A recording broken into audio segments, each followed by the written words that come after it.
These companies support the Thom Hartmann Program. They are HelloFresh, the #1 meal kit delivery service. More information at hellofresh.com, code TOM. CB Distillery for sleeping and pain relief. More info at cbdistillery.com, code TOM. Annie's Kit Clubs, creativity delivered right to your door. More info is available at annieskitclubs.com/Tom. EasyFlow, personal air filtration system. Fresh air anywhere.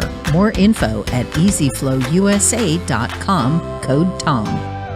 Masterclass with world-class instructors. More info at masterclass.com/Hartman. And Dinovite, only the best all-natural pet supplements. More info at dinovite.com.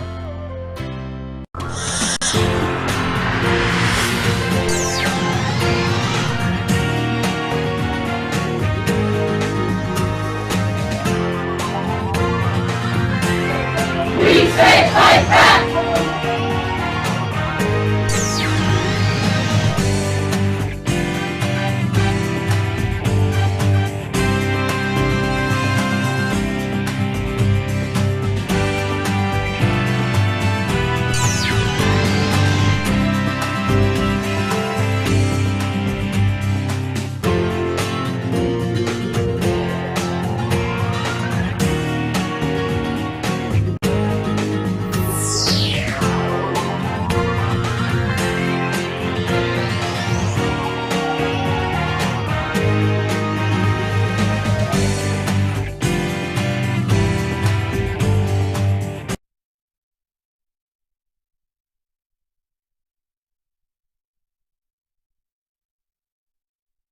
Marketing drugs in a way that may well have led to the deaths of people, and that definitely led physicians to prescribe and patients to use pharmaceuticals in a way that for which they were not intended. Because Pfizer is a corporation, a legal abstraction really, it couldn't go to jail like fraudster Bernie Madoff or killer John Dillinger. Instead, it paid a $1.2 billion criminal fine to the U.S. government, the biggest in history, as well as an additional $1 billion in civil penalties.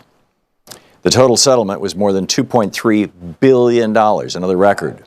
None of Pfizer's executives, decision makers, stockholders, owners, or employees saw even 5 minutes of the inside of a police station or a jail. Most Americans don't even know about this huge and massive crime, nor do they know that the criminal never spent a day in jail. But they do know that in the autumn of 2004, Martha Stewart was convicted of lying to investigators about her sale of stock in another pharmaceutical company. Her crime cost nobody their life, but she famously was escorted off to a women's prison. Had she been a corporation instead of a human being, odds are there would not have even been an investigation. Yet over the past century, and particularly the past 40 years, corporations have repeatedly asserted that they are, in fact, persons, and therefore eligible for the human rights protections of the Bill of Rights. In 2009, the right-wing advocacy group Citizens United argued before the Supreme Court that they had the First Amendment right to free speech and to influence elections through the production and distribution of a slasher documentary designed to destroy Hillary Clinton's ability to win the Democratic nomination. Some political observers assert that they did this in part because they believed that a black man whose first name sounded like Osama and whose middle name was Hussein could never, ever possibly win against a Republican, no matter how poor a candidate they put up. In that, they were following on a 2003 case before the Supreme Court in which Nike claimed it had the First Amendment right to lie in its corporate marketing, a variation of the First Amendment right of free speech. Corporations haven't limited their grasp to the First Amendment. Pretty much any and virtually every amendment that could be used to further corporate interests has been fair game. As you'll learn in this book, in previous decades, a chemical company took to the Supreme Court a case asserting its Fourth Amendment right to privacy from the EPA, snooping into its illegal chemical discharges. Other corporations have asserted Fifth Amendment rights against self-incrimination, as well as asserting the 14th Amendment, passed after the Civil War to strip slavery from the Constitution, asserting that it protects their right against discrimination by a local community that doesn't want them building a toxic waste incinerator, commercial hog operations, or superstores. If this trend continues, It's probably just a matter of time before a corporation claims the Second Amendment right to bear arms anywhere, anytime, and your credit card company's bill collector shows up at your home with a sidearm. This legal situation is not only bizarre, but also quite the opposite of the visions for this country held by the founders of the nation and the framers of the Constitution. They were sufficiently worried about corporate power that they didn't even include in the Constitution the word corporation, intending instead that the states should tightly regulate corporate behavior, which the states did quite well until just after the Civil War. The American Revolution, you'll learn in this book, was in fact provoked by the misbehavior of a British corporation. Our nation was founded in an anti-corporate power fury. The most significant and oft-quoted precedent of the turning point of corporate power in America began just after the Civil War. It rested on a constitutional amendment successfully written and passed by a group of radical Republicans after the Civil War. That's what they called themselves, radical Republicans, to take slavery out of the Constitution. Given that today's Republican Party has, largely since the robber baron era of the 1880s, been the party of big business and the very rich, it's a bit difficult for some people to get their minds around the possibility that the Republican Party started out as a reform party, that for nearly 70 years, from before Abraham Lincoln until just after Theodore Roosevelt left the party to start a third party, had a strong progressive wing. But the Republican Party did. Although Lincoln was, by today's standards, a moderate Republican, he was still anti-slavery, pro-middle class, and pro-labor. In fact, he famously said labor is superior to capital because it precedes capital. Nobody has wealth until somebody makes something. And he was the first president both to use the word strike in public and to actually stop police and private armies from killing and beating strikers. And just like in today's mainstream Democratic Party, where there's a progressive minority that always seems to be pushing the edges, in the Republican Party of the 1800s, there was a very, even by today's standards, progressive faction. The radical Republicans were a splinter group that emerged in a big way from the Republican Party at its founding in 1854, and just after the Civil War in 1866, they gained a majority among Republicans in the House of Representatives, where they had a powerful influence until the faction disintegrated in the 1870s during the presidency of Ulysses S. Grant. They supported the absolute right of freed slaves to vote and participate in government. It goes on from there. Unequal protection, corporate power.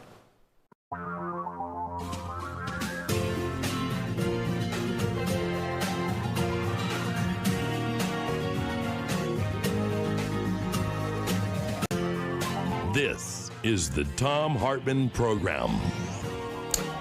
Wow, did you catch that speech last night that Joe Biden gave? For that matter, did you catch Tim Scott's speech? We'll talk about both of them. Professor Richard Wolff will be with us in our second hour. We're going to ask him about the impact of Biden's Buy America plan. I'll give you some background on that. It's actually fascinating. And it's a piece of the Reagan administration's history that most people are just like unaware of. And is bullying trans folks part of GOP authoritarianism? Well, we're going to dig into that in our third hour, this father being arrested. I'll tell you about that in the third hour. But for the first hour, I want to talk about last night's speech and of course, get your thoughts on it, too. But number one, and I'll say this very quickly because I'm going to come back to it in great detail afterwards. This, in my opinion, I tweeted this last night. I said this is the best presidential speech I've seen since Jack Kennedy's inaugural address in 1961, on January 20th, 1961. We have not had a Democratic president. Jimmy Carter came close to it when he talked about energy, but of course they just ripped him apart. But we have not had a president talk like this really since Lyndon Johnson and Medicare, or Jack Kennedy proposing a national health care system, saying, you know, other countries do this, why can't we? It's FDR, JFK, LBJ. We are back to Democrats being Democrats, at least in the White House. And that, to me, is just mind-bogglingly encouraging. And as I said, in a few minutes, I'm just going to go through all the details of what he's saying and how he's planning to pay for it and what it all is. But the Republican rebuttal was the thing that made me crazy. You know, Louise and I sat there and watched Senator Tim Scott, the only black senator Republican senator in the United States Senate, and pitched this idea in his own words, quote, "America is not a racist nation." Now, I get it that this is the official kind of Republican mantra. This is what John Roberts said when he gutted the Voting Rights Act. And what happened? Within weeks, actually in some cases within days, but mostly within weeks, states all over the South started putting into place laws that were federally illegal because of the Voting Rights Act that was passed unanimously in the Senate just a few years earlier, but had been gutted by the conservatives on the Supreme Court. That within weeks they were passing laws to make it harder for black people to vote.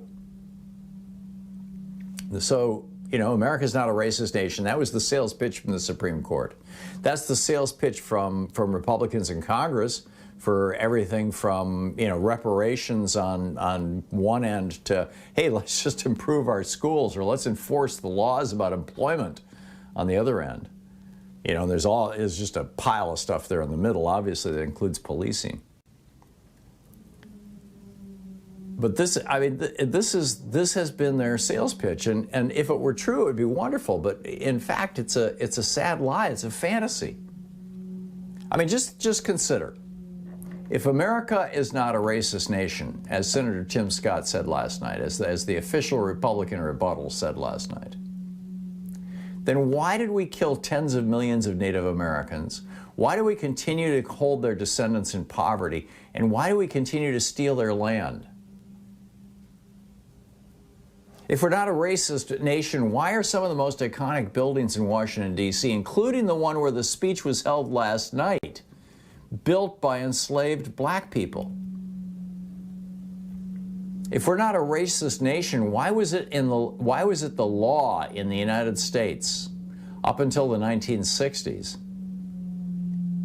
that races had to be separated in everything, in housing, in education, in restaurants, in stores, walking down the street? If we're not a racist nation, why was it the law right up until the mid-1960s that immigrants into this country had to have the same racial profile as this country? In other words, if we're 75% white, 75% of the immigrants coming in had to be white. It changed during the Johnson administration, but now we have Republicans going, you know, we need to go back to those old immigration policies that we had. That's their idea of immigration reform. If we're not a racist nation, why is it that black people are killed disproportionately by police? I mean, seriously, when was the last time you heard a white guy say, "I can't breathe," as he was having the life choked out of him by a cop? If we're not a racist nation, why is it that people with identifiably white or black names, when they are with identical qualifications, and this has been done over and over and over again. I mean, numerous universities and other groups have, for decades have been doing this. The most recent one of these we reported on just 3 months ago in this program, where they take identical resumes, same college or equivalent college, same degree, equivalent degree, everything's the same, except one person has a name that really sounds black and one has a name that sounds really waspy. And they submit them to 1,000 or 10,000 employers. And who gets the callbacks? The people with the white names. Who doesn't get the callbacks? The people with the black names. Same, by the way, with rental properties. If we're not a racist nation, why is the maggot movement almost entirely white? And why do they keep talking about starting a race war in America? If we're not a racist nation, why does the Justice Department say that the single most deadly terrorist threat in the United States is, and has been for years, white racists, white supremacists? If we're not a racist nation, why did the President of the United States refer to a group of Trump-loving Nazis who were responding to a story that had been all over right-wing media a couple of weeks earlier, saying that George Soros, this billionaire Jewish guy who lives in Paris right now, that George Soros was using his money to ship black refugees into the United States. And so they went out in the streets and they chanted, "Jews will not replace us," with black people was the rest of the sentence. If we're not a racist nation, why did Trump refer to those people as very fine people? If we're not a racist nation, why is it that schools in predominantly black neighborhoods don't perform as well as in white neighborhoods, even when they have white students in them? If we're not a racist nation, why is the average white family worth over $100,000 and the average black family is worth around $6,000? If we're not a racist nation, why is it that when on TV you see the occasional show where the hero, the good guy, the center of good is a black guy and the bad guy is a white guy, and we're like, whoa, that's unusual. If we're not a racist nation, why do white guys keep walking into black churches and shooting people and then taking to Burger King? Why do white people keep calling the police on black people for walking, shopping, working, bird watching, attending school, mowing their lawn, caring for their own children, driving? When was the last time that you heard about white people having the police called on them by black people and that the white people ended up dead or had their neck crushed by the cops? If we're not a racist nation, why are our billionaires and our business leaders almost entirely white? Well, it's true of the Republican Party as well. If we're not a racist nation, why are the Republicans working as hard as they can to keep black people from voting all over the country?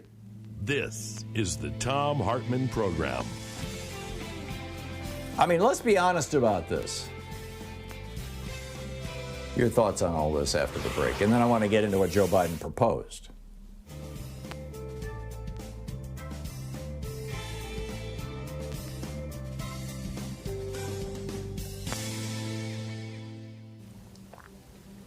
And welcome back. Kevin in Cedar Lake, Indiana. Hey, Kevin, what's on your mind? Hey, Tom, thanks for taking the call. I'm just going to reiterate what I've shared with you on a previous call about all of us having to dismantle the lie of race so that we can free ourselves from the septic, toxic fumes of supremacy. And until we understand that it was a fabrication, that it has no real truth to it, then we will constantly and forever be trapped in this stupid, idiotic mindset that keeps us one from the other, keeping people apart when we have our common humanity, because everyone actually belongs to the same race. Everyone came out of Africa, and it's time that we all have to wake up to that reality. And I just needed to share that as a rebuttal to Senator Scott's and as a reinforcement to your rant earlier in the program. Yeah, I don't disagree, Kevin. That said, it's going to take a lot more work than just saying, white people are going to start being nice to black people. I mean, the white privilege is one dimension of a huge spectrum of privilege. Right. You have skinny person privilege compared to fat person. You have attractive person privilege compared to unattractive person. And depending on age and gender, that's more or less consequential at different points in your life. You have form of speech, accent privilege, versus disadvantage. I mean, there's all these things that cause us to judge other people immediately, in addition to race.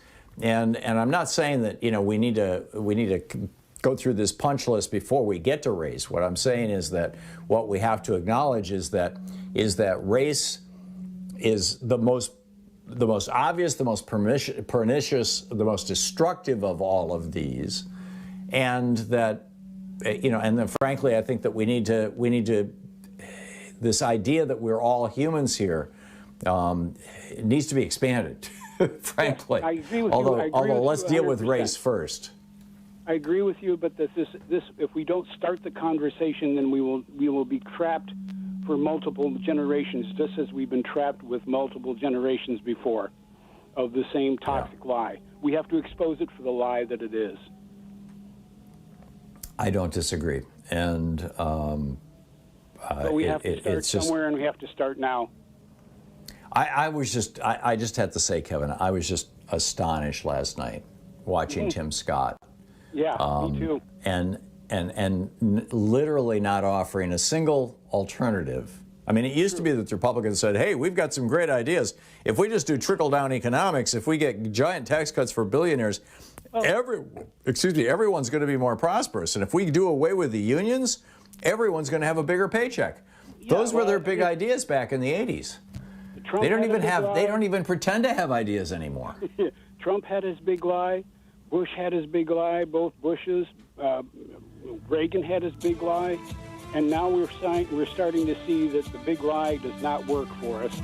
And I agree with you 100%. I just have to reiterate, let's begin this multi-generational task of destroying the lie of race. Then we can free ourselves. Yeah, well said, Kevin. Kevin, thank you. We're coming up on 20 minutes past the hour here on the Thom Hartmann Program. Back with more in just a moment.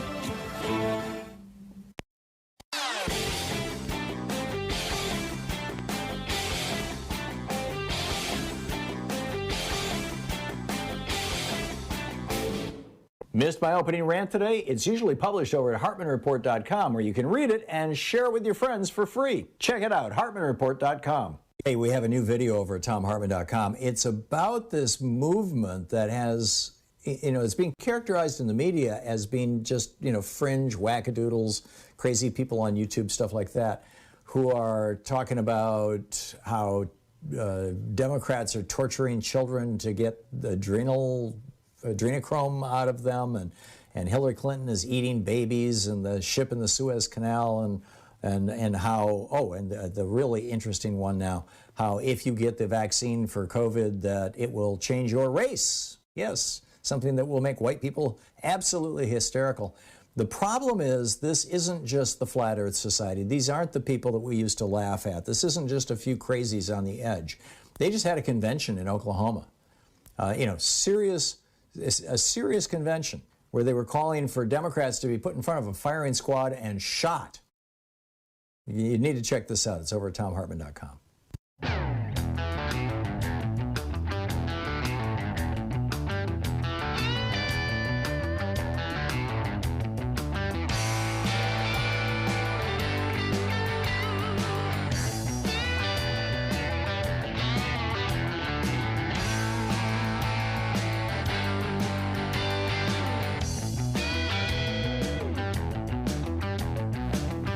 So that's the thing that just baffles me. And number one, if I'm missing parts of my list, I just did this off the top of my head.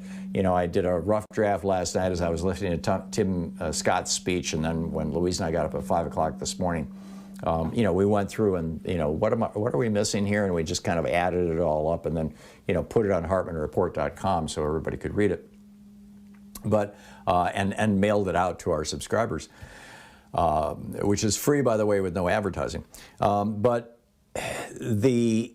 I'm sure I'm missing something.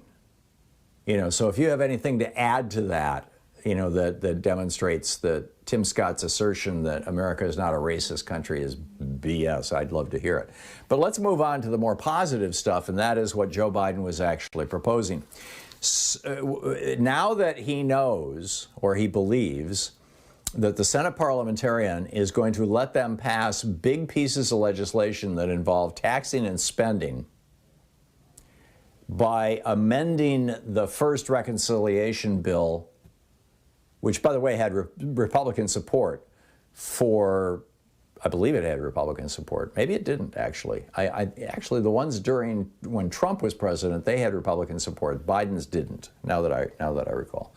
But in any case, amending that reconciliation bill. Reconciliation means it can't be filibustered, and it can't be filibustered because it has to do with, spending and raising taxes or borrowing money. It has to do with cash. So we have the first almost $2 trillion in the American Rescue Package, the COVID Rescue Package.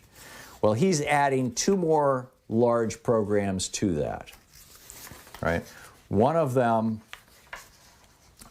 is his so-called infrastructure plan, which will, and I don't mean so-called in a negative way. It's just Republicans are saying, oh, no, it's not. Yes, it is. Anyhow, that's $2.3 trillion. And his family's plan, which is $1.8 trillion. So we will have three separate pieces of legislation. The first has already passed by reconciliation. The second and third can be amended to the one that have already passed by reconciliation. And he doesn't need any Republican votes to make these happen. He is going to need the votes of some of the so-called conservative Democrats. Now, I realize conservative Democrat is an oxymoron. I generally prefer to call them Democrats who take corporate money, or wholly owned Democrats, or whatever you want to call it. Joe Manchin, Kirsten Sinema. With Sinema, I'm starting to wonder if there's even maybe an element of mental instability. I just don't get her. With Joe Manchin, I realize he's doing this real delicate dance. He's got a state that went 30-40% for Donald Trump, and he loves being on Fox News, and they put him on all the time. And so he's got to figure out a way to kind of thread that needle. And maybe he'll pull it off. I mean, that was essentially what Joe Biden said last night in the interview that he did with, I believe it was NBC, before the State of the Union address, or the address. It was a not State of the Union address, the first, joint congressional address. And basically what he said was, hey, they want to negotiate Republicans? Good luck. Let's see what they can do. And of course, they're going to get their nose bloody. They're just going to get kicked back in the teeth. But basically, this is $4 trillion of additional spending. And at least $2 trillion of it is going to be paid for, very simply, by taking the capital gains tax, which we debated yesterday with Charles Sauer, which is a perfect setup, taking the capital gains tax back to where it was when Donald Trump came into office, which, by the way, was much lower than where it was when George W. Bush came into office. But anyhow, taking it back to where it was when Trump came into office, and giving the IRS $80 billion so they can go out and collect $500 billion or $1 trillion from the top 1% on average are hiding 21% of their income. The rest of us don't even have the ability to do that. Our income gets reported, every week to the IRS by our employers. But hey, if you're rich, you can hide your money. So he's going to give them the cash to do that. This would be tax credits for universal pre-kindergarten, airport upgrades, broadband rollouts, all kinds of stuff. I mean, the infrastructure plan was buildings and utilities and transportation, in-home care, and jobs. And the families plan, tax credits, boosting the IRS, child and family support, and education. Those are the basic things. I thought one of the most important things that Joe Biden said last night that was virtually never mentioned was that he knew President Xi. He spent hours and hours and hours with President Xi. He had this conversation with President Xi of China over and over and over again, where Xi said, you guys in America will never succeed. We will always beat you because we're authoritarian and we can simply make decisions. We don't have to run, we don't have to vote. We don't have to care what the people say. And Biden says, no, You're that's wrong. listening to the Thom Hartmann Program. Call 202-808-9925. And I agree with Biden. I think he's wrong. I think that Xi is wrong. I mean, time will tell, obviously, but I think it's been more Republican obstructionism than anything else.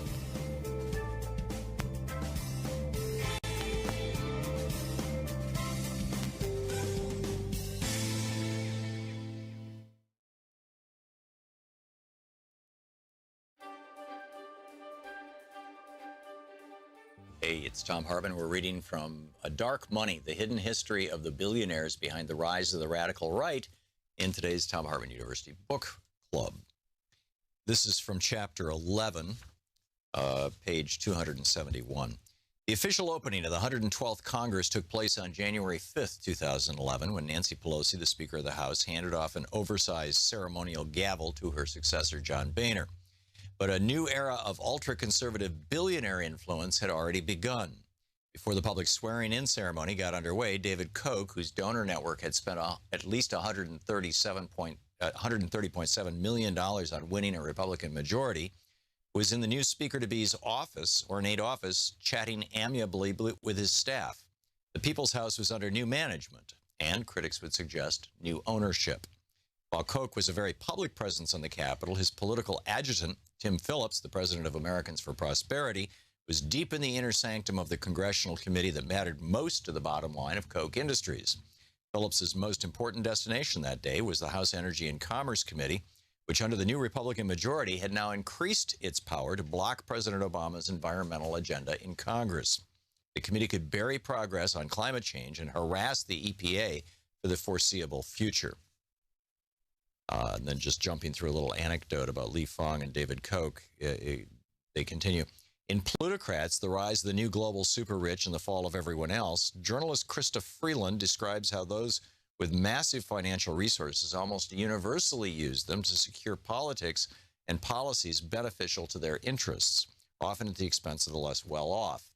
In the United States, a number of studies have shown that in recent years, this tendency has distorted politics in very specific ways. In a study he conducted for the nonpartisan Sunlight Foundation, the political scientist Lee Drutman found that increasingly concentrated wealth in America resulted in more polarization and extremism, especially on the right. Very rich benefactors in the Republican Party were far more opposed to taxes and regulations than the rest of the country. He discovered the more Republicans depend upon 1% of the 1% donors, the more conservative they tend to be. The 112th Congress soon unfolded as a case study of what David Frum, an advisor to the former President George W. Bush, described as the growing and, in his view, destructive influence of the Republican Party's radical rich. The radicalization of the party's donor base, he observed, has propelled the party to advocate policies that were more extreme than anything since Barry Goldwater and his 1964 presidential campaign. It also led Republicans in Congress to try tactics they would never have dared use before, end quote. Hard data supported this. Harvard's Theta Scott poll found that the House took the biggest leap to the far right since political scientists began recording quantitative measurements of legislators' positions. There was no better example than the Koch's newly won influence over the House Energy and Commerce Committee. In the previous Congress, the panel had been chaired by Henry Waxman, the liberal Democrat from California, who had quarterbacked the House's successful passage of the cap-and-trade bill, only to see it die in the Senate.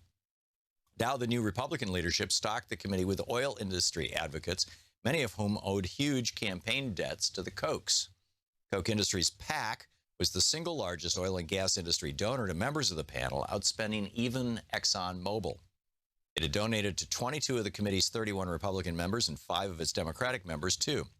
In addition, 5 out of the 6 Republican freshmen on the committee had received outside support from Americans for Prosperity.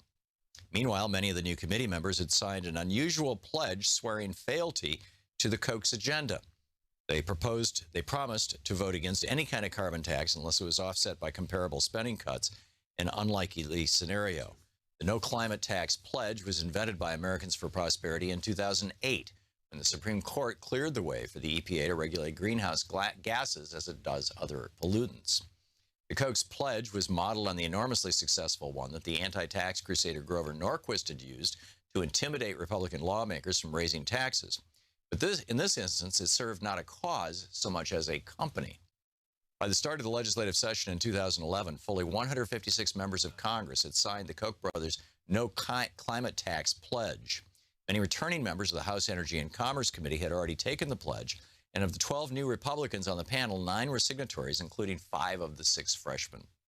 A prime example of the symbiotic relationship between the Kochs and the committee was Morgan Griffith, who had defeated Rick Boucher in the district that represented Saltville, Virginia, and was among the new wave of appointees to the Energy and Commerce Committee who were openly indebted to the Koch brothers for their seats.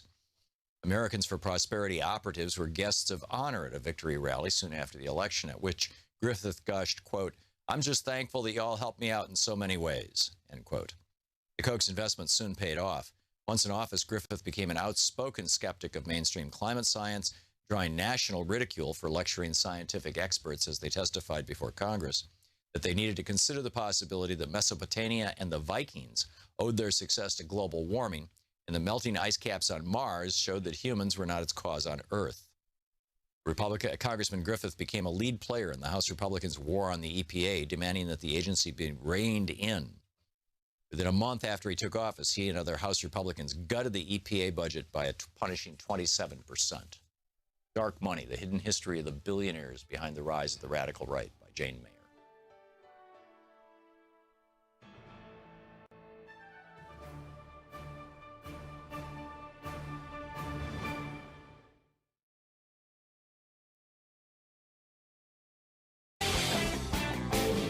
Our 1-hour free podcast recaps our show, and it's available wherever fine podcasts are found. And we have the full 3-hour podcast available over at thomhartmann.com if you want to really support our program.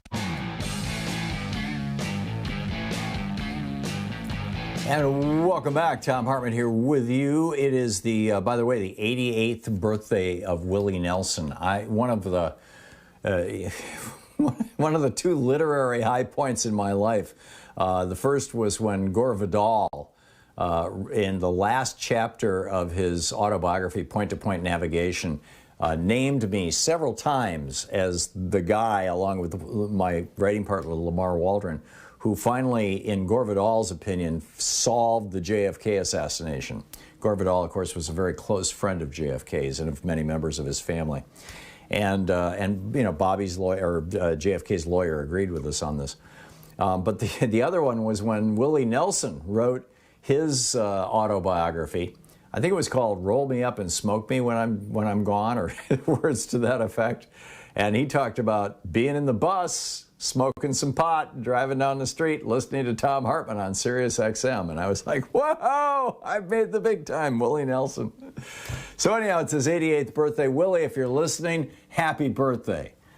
I just wanted to say hi. So, your thoughts on what Tim Scott said, or might have not, maybe should have said, or might not have said. But and more importantly, I think the real issue here is that Joe Biden is finally talking like a Democrat. Thank God. I mean, we've got Democrats once again talking like Democrats. Government, in fact, he came right out and said, trickle-down economics doesn't work. I have been saying this for, 18 years on this program, almost every week. And I haven't had a Democratic president agree with me yet until now. It's like, I've got to tell you, I am so enthusiastic. I am so positive about, I realize we didn't get everything we wanted, right? He didn't come out and say, oh, it's time for Medicare for all, or lower the retirement age to 50. I mean, there's big stuff that he didn't do. If he can get this smaller stuff, and $4 trillion is not really smaller stuff, but if he can get this stuff that the American people really love, 85% of the people, according to CBS News, 85% of the people who heard that speech last night said yes.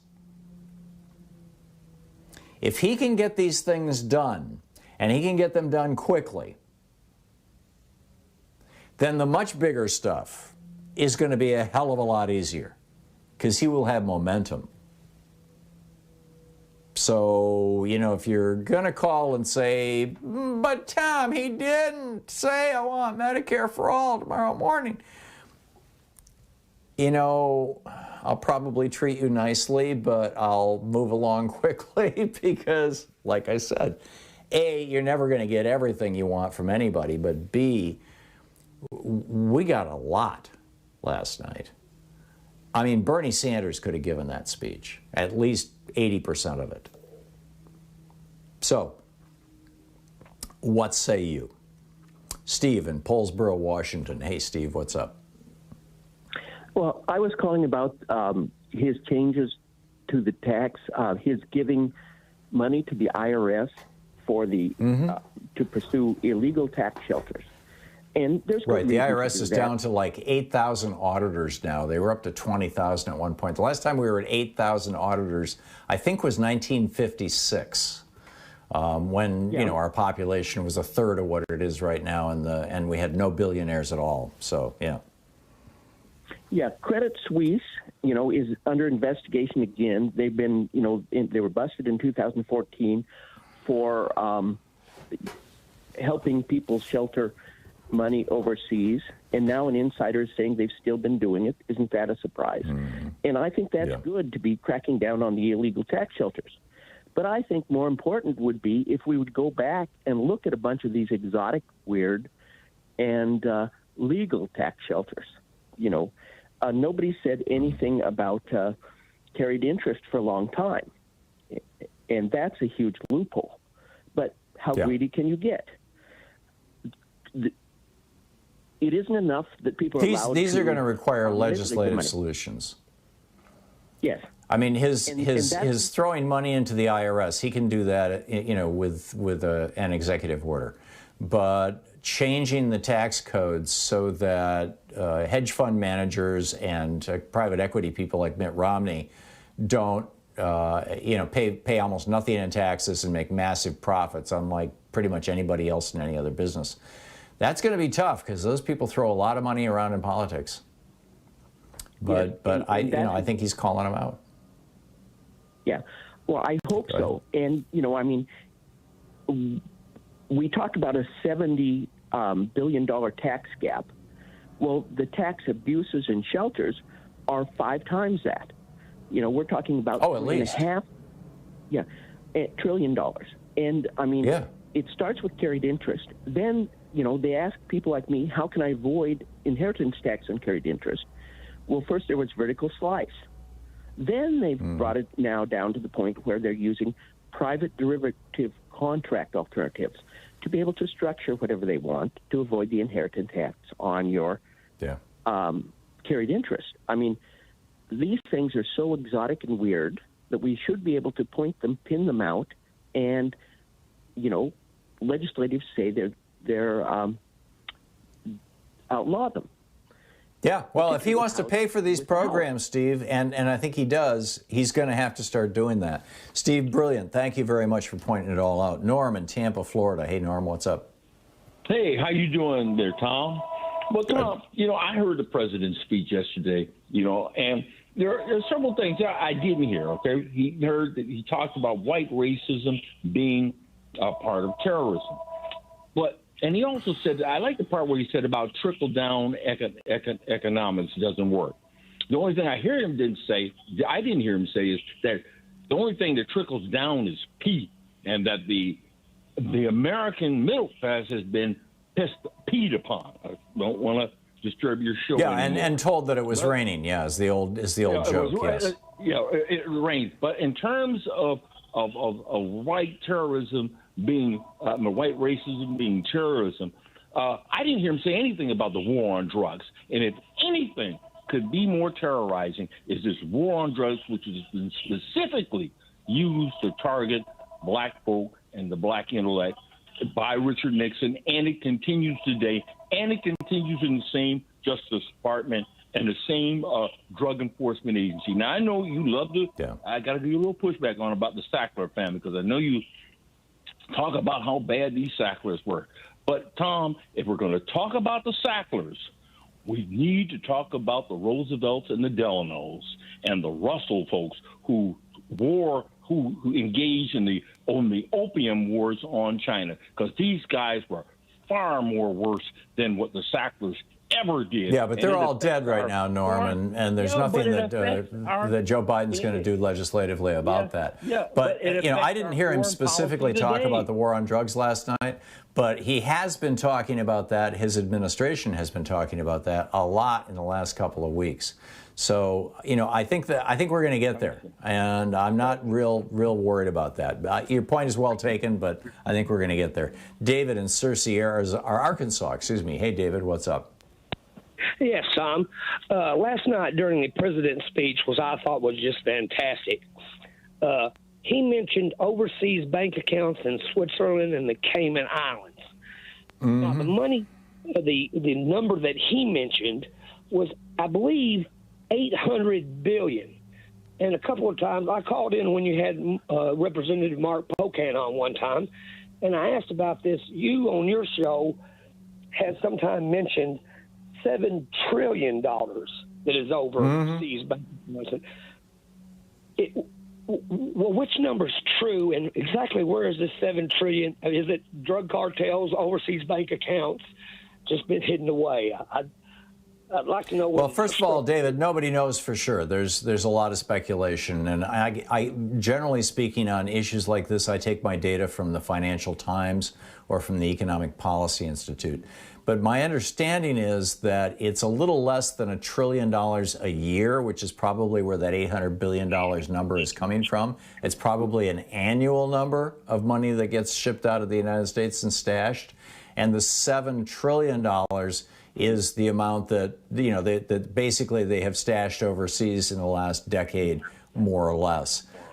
There's also another $7 trillion number, which is the amount that has been removed out of the wealth and pockets of the American working class and middle class and put into the money bins of the top 1%. So there may be, maybe we're confusing numbers here, because I've seen numbers as high as $10 trillion in the estimate of what rich people are stashing overseas, and as high as $15 trillion when you add in what corporations are stashing overseas. I mean, you got 50 major corporations, as Joe Biden pointed out last night, that showed hundreds of billions of dollars in profits and paid no taxes. They did a lot of that by stashing that money in, Apple is now an Irish company, right? For example, or at least they were. Well, the difficulty on bringing that money back, is it just insurmountable, or is there a way to get it back? Yeah, it's just a matter of changing the tax law, David. You had rich people buy politicians to write these loopholes into this tax law, and now, hopefully, now that Biden needs some cash, he'll start calling out those politicians. Some of them are Democrats, most of them are Republicans, but hey, it's right across the board. It's time to start calling them out and saying, no, we're gonna reverse these insane 40 years worth of tax policies. You're listening to Thom Hartmann. Visit thomhartmann.com for audio and video archives. There's a reason why there are, multiples more lobbyists in Washington, D.C. than there are legislators.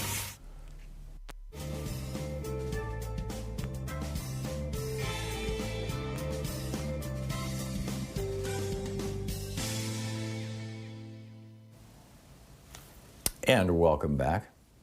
Omar in Herndon, Virginia. Hey, Omar, what's up? Yeah, Honorable Tom, Prophet, Truth, Justice, Democracy, and the American Way. You forgot one list from Senator Scott. I was shaking my hand when the Republicans sent a black person to tell us America is now racist. The one thing you forgot, that he was not allowed into the Senate office because they didn't believe that he was a senator. I don't know if you remember that. It was reported on the Hill that a Capitol police officer didn't let him into his office because he did not believe that he was in the very beginning. Exactly. Yeah. So he should have added that to the list. But I'm very impressed with the speech, and I think it's a speech of a president who has a plan. And the reason why he talked about trickle-down economy, because I think Joe Biden was listening to Thom Hartmann show. And the one thing that we're forgetting on this is the work of the Progressive Caucus. The Biden bill, that's the work of the Progressive Caucus. Shifting Joe Biden, to the speech to become a Democrat is the work of the Progressive Caucus. So if anybody we need to credit is Mark Pocan and Senator Congressman Jalala, but I might be mispronouncing her name, and Ro Khanna. But those are the people who work behind the scene, and we don't see that, to try to get this president to be the president of the American people. And I do agree with you that a lot of things need to be pushed through quickly, because within 2 years, we don't know what's going to happen. And my question to you, in 2010, Obama held on to health care as his ticket to get reelected. In your opinion, perspective, what does Biden need to do? What does he need to pass so he will get reelected, because I want to see him get reelected. My opinion, the infrastructure bill, but I just want to get your perspective. And thank you so much. Yeah, I agree with you, Omar. I think that these two pieces of legislation that he outlined last night, that presumably can both be done by reconciliation and therefore without any Republican, and will have such benefits for states like Arizona and West Virginia that hopefully Kyrsten Sinema and Joe Manchin and anybody else who's reluctant on the Democratic side will go along with them anyway. I think that's his best re-election plan. I really do. Very straightforward. That said, it's going to be hard to get re-elected when Republicans make it hard to vote, particularly for people in big cities, particularly for people who live in black neighborhoods, particularly for people who are college students, particularly people who are retired and interested in voting, Social Security and Medicare issues. As long as Republicans make it hard for those people to vote, it's going to be a real challenge for in 2022 to get Democrats, to hold the House, to take and to hold the Senate, and maybe even expand our percentages there. And it's going to be an even bigger challenge in 2024, particularly if Kamala Harris, keep in mind 2024, Joe Biden's going to be 81 years old, maybe 82, that, if Kamala Harris is the nominee, not just the first, Barack Obama was the first person of color, she would be the first woman of color. It's going to be a real lift. And she's going to have some real accomplishments, and she's going to have a lot of support behind her. And Joe Biden so far has been really good at providing that. And the rest of us need to be pointing out her role in all these things as well, and raise her profile. I'm guessing that's going to happen over the next year or so. We'll be right back.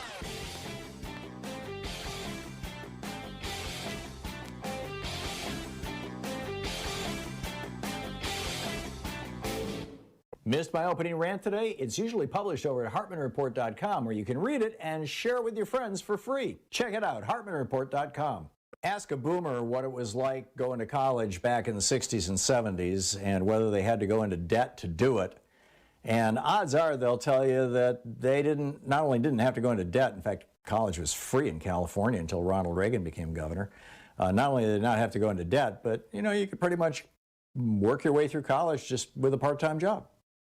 That is very much no longer the case. Only 8% of millennials and Gen Xers have never had a student loan. This is a crushing burden on these two generations, and it's time to clean it up. And when Americans were asked, what do you think? Should we just wipe the slate clean? Should we get rid of all this student debt? 60% of Americans said yes. And then, of course, the corollary to that would be, and then let's make college free, at least state colleges and community colleges. There's a whole video about this over at thomhartmann.com for supporters of our program. You can check it out there.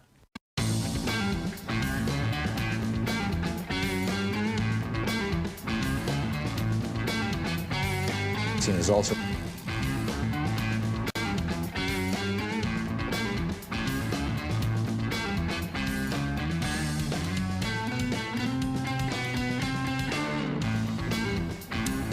Nine minutes before the hour, Thom Hartmann here with you. Morris in Long Beach, California. Hey, Morris, your thoughts?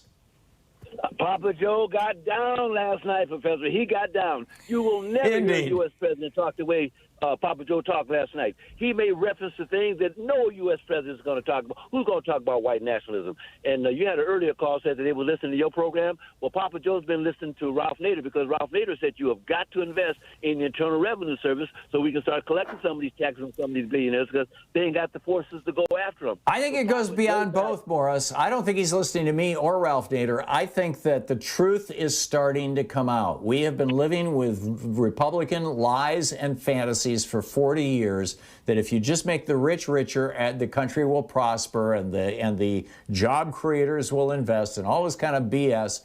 And the truth is now coming out. And I would love to take credit for it. I've been saying these things for 18 years on this program. But frankly, I think I've just been speaking the truth, that it's finally starting to sink in with a lot of Democrats. Back to you, Morris. Well, you can go ahead and be humble if you want to, my brother. Everybody got to get the news and information from somewhere, and the intelligent people get it from folks like you and KPFK. But Papa Joe got down last night. And by the way, we got a new political party in the United States. It's called the Insurrectionist Party. Thank you, my brother. Okay, thank you. It's always great to hear from you, Morris. Maurice in Germany. Hey, Maurice, thanks for watching us on YouTube on the other side of the pond. Your thoughts? Hi, Tom. Good to talk to you. I've lived in Berlin, Germany for 20 years. I've been a lifelong Democrat. I moved here in 2000. And I have really, first I was hesitant on Joe Biden, but I'm 100% behind that man right now. Yeah, me too. It was a hell of a speech last night, wasn't it, Maurice? Oh, really? Oh, that's great. Yes, 7 years difference. Yeah, that's remarkable. That's wonderful. So, are you? I'm curious, Maurice. You live in Germany. You're obviously an American, but if you've lived there 20 years, your German's got to be a lot more fluent than mine. What have you talked with any Germans, who might have had an opportunity to hear Biden's speech, or at least read about it and learn about it? How is Europe generally and Germany specifically reacting? About it. I wish I had talked to somebody about it, but as far as I know, most of the Germans are kind of sitting back and looking to say, what's going on in America? Yeah. Well, after Trump, you've got to understand that they would have a lot of skepticism and a lot of concern. But yeah, that's very true. Very good. When I first came to Germany, it was just to stay for a visit, and George Bush was in office, and I just couldn't stand him, so I decided to stay. Yeah. Well, it's a beautiful country. It is a beautiful country and an ancient culture and some great people there. Maurice, thank you for the call. It's great to hear from you, and thank you for watching us in Germany on YouTube. James in Chicago. Hey, James, what's on your mind? Hey there, Tom. Are you sure that wasn't Bernie Sanders who gave that speech last night? Joe Biden got down. He got down. I liked everything about the speech, and did you hear the part there? And what I like also, Tom, this guy is going to negotiate from the left of center, not from the center going right. You know what? I like that part where he said, because initially I think Joe Manchin wants to take the tax bracket to 21%. And 25. He's going to negotiate. Joe's going to negotiate from the 28. But what did Joe say? I want to take it back up to what number did he say? 29 is my reelection, but 39. That's right, 39%. Yeah. So that was strong. Now that's what we call negotiating, right, Tom? When you carry it up and bring it back down, not start at the center and go to the right. This man is real, Tom. And we were all Bernieites, but I'm behind this man.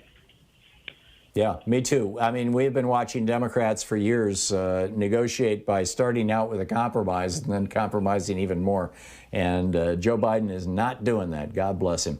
Thank you, James. Dan in Altoona, Pennsylvania. Got a minute to the break, Dan. What's up? Hey, Tom. Well, I just wanted to push back just a little bit. I'm a millennial. I'm 35 years old. I'm 36. And we have been given a line of, how should I say this, crap our whole life. Just gaslighting, lied to. And I just want to just make sure everybody stays grounded. You can say all you want. I can say, he could say that, everybody deserves $1 million, and you have people, dancing around, being all happy about it. Until we can get legislation done, I don't care what he says. And I think it might just be, me being a millennial and just, being fed a line of crap our whole life. And, okay. Well, Dan, do something to help make that legislation happen. I mean, you're in Pennsylvania. You've got 2 senators. Call Pat Toomey and whoever your other senator is. I'm sorry, it's not tip of my tongue. Call your representative. Raise some hell. Join Indivisible. There's a lot you can do to help make this legislation happen. I totally understand what you're saying. Totally understand it. And talk is cheap. And legislation is tough. You're listening to Thom Hartmann.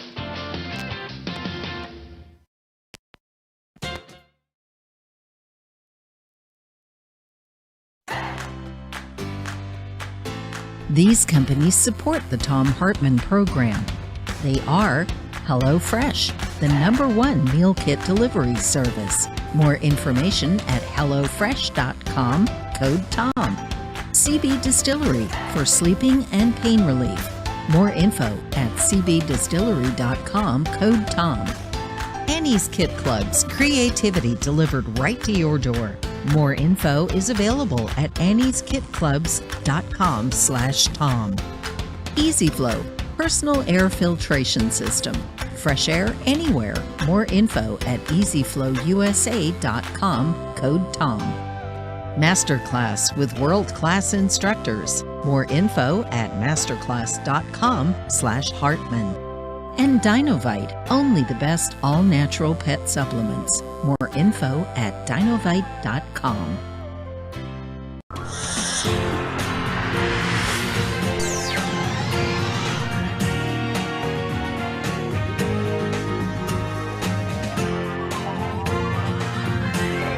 We say fight back!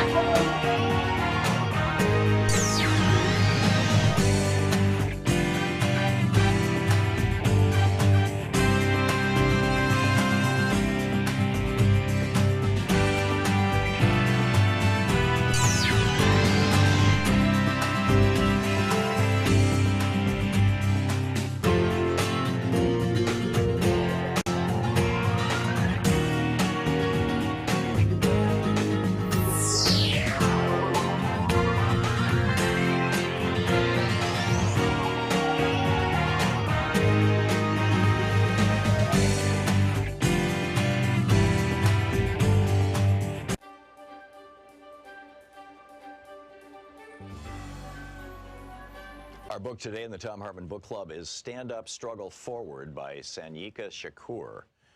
This is a book that was written back in the late 90s, but it's still very, very timely. This is from the second chapter titled Class Antagonisms Inside the Fundamental Contradiction of National Oppression. Having just passed the 19th and quickly approaching the 20th anniversary of the LA Rebellion, we should be reminded here of what Rodney King whimpered as he stood in front of a bank of microphones surrounded by class enemies and neo-colonial politicians. We should remember how he'd been dressed in that non-threatening cardigan sweater, white shirt, and black tie, how his hair had been tortured into submission by a jerry curl. We should reflect as well upon how timid and spooked he looked, and on how concerned and stern those who flanked him were as well. That was a Kodak moment. It was staged to foster an image of contrition and resignation, submission, a victim. Rodney King had been led to believe, through a bourgeois sense of reasoning, that the rebellion was really about him, that the reason new Africans and Mexicanos took to the streets of South Central was the result of his filmed beating. That, of course, is typical of mechanical bourgeois thinking. What it's not typical of, however, is someone from the hood. And this cuts both ways. No one in the hoods and barrios ever thought it was about Rodney King. We'd all seen the film over and over like everyone else, but that was par for the course. We'd always seen that, long before anybody caught it on tape. Actually, we'd experienced much more than that. Why, it's safe to say that the hoods had gone to war with each other in vicious waves of internal, intra-class combat for much less than that. Though, because of a general colonial mentality which prevents the challenging of bottom-up oppression, the same hood forces will not, in any systemic way, wage war on the pigs, or for freedom, land, and socialism. Rodney King alone, and of his own accord, would not have thought to hold a press conference to ask the asinine question in the form of a whimpering request, can't we just all get along? The fact of the matter is, we are getting along. New Africans and Mexicanos are getting along just fine. What we couldn't understand was why he was admonishing us for getting at the exploiters of our communities. The impression he gave, with his handler's hands up his back like a ventriloquist troll, was that a race riot was going on, as if we had all begun to kill each other or burn and rob each other's homes. His handlers compelled him to send up a false flag, a diversion. But you see, this was the very thing that exposed the class interests and reactionary politics of the Uncle Toms that had been designated to handle him, and by extension, us. Let's go back for a minute. Let's talk social development, aka history. There exists a fundamental contradiction in our lives that, like an elephant in the room, no one wants to acknowledge. As a consequence of the war waged upon various African nations by European powers, those of us captured and kidnapped were taken out of our own self-determining social developments and violently forced into Euro-American history. This is not simply a clever play on words. This is a reality. We lost the ability to control our own destiny. Read that again. From that time until now, the fundamental basic contradiction between the U.S. oppressor nation and our own oppressed and colonized nation has been the governing imperialist relationship, which is to say, us not being in control of the qualitative factors that determine our lives as a people, as a nation. Our tradition of struggle against this fundamental contradiction has taken many forms, some hidden or obscured, some open and hostile. But all of these have been open to resolve the fundamental contradiction and to regain our independence. While there have been some bona fide struggles to resolve the contradiction, there have also been reactionary neocolonial struggles waged by internal enemies loyal to the oppressor nation and culture that have tried time and time again to subvert and control our destiny for the benefit of the capitalists. They've come among us, always imposed from above, stirring up emotions and giving lip service to progress, equality, justice, and prosperity. These always within the colonial confines of the oppressor's arrangements, and none collectively ever materialize, because without a resolution of the fundamental contradiction, that is the freeing of our productive forces from U.S. imperialism and the governing of our own affairs, we'll remain a minority within the American system as opposed to a majority in our own, and subjected to the established bourgeois social contract, i.e. colonialism, neo and post. We can parade all through the empire with black congressmen, black mayors, black governors, black police chiefs, black Supreme Court justices, hell, even a black president. And absolutely nothing will alter the genocidal relationship that governs our national oppression here, because the blacks are part of the colonial apparatus. They have made a strategic alliance with the capitalist imperialists to act as go-betweens in our oppression and exploitation. This is a conscious class stand. The black petty bourgeois is not innocently confused, like, say, Mrs. Jackson across the street is, about our national oppression, about the existence and subjugation of New Africa. They are well-read, have traveled in our experience. They've just chosen sides against us and in favor of our historical enemies. And the sooner we recognize and internalize this, the better off we'll be. Black ain't nothing but a color. As a designation of our national identity, it has played out. It is a superficial understanding at best and a foolish and dangerous analysis at worst. We have no collective control over the qualitative factors which determine our lives. We do not, in other words, control our destiny, not as a people or a state. The book is Stand Up, Struggle Forward by Sanyika Shakur.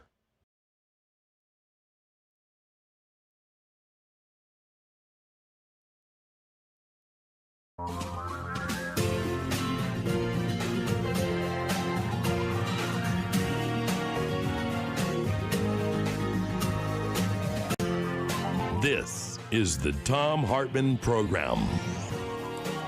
So let's do an economic reality check here. Professor Richard Wolff is on the line with us, the economist, the co-founder of Democracy at Work, the author of numerous books. His latest, The Sickness is the System, When Capitalism Fails to Save Us from Pandemics or Itself, also available as an ebook. democracyatwork.info and rdwolf with 2fs.com are his websites. You can tweet him at Prof Wolff with 2fs. And Professor Wolff, welcome back to the program. So glad to have you with us. My question has to do with Joe Biden's speech last night. He talked about buying America.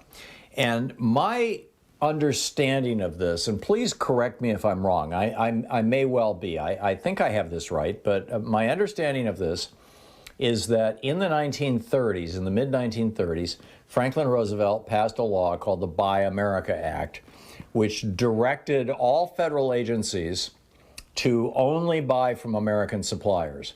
Now, there was a provision in there for emergency waivers in case, the Navy needed to buy something really quick and there was no American supplier and they could buy it from a French company. But those waivers had to come from the executive branch. They had to come from the president or from the president via the Pentagon or whatever.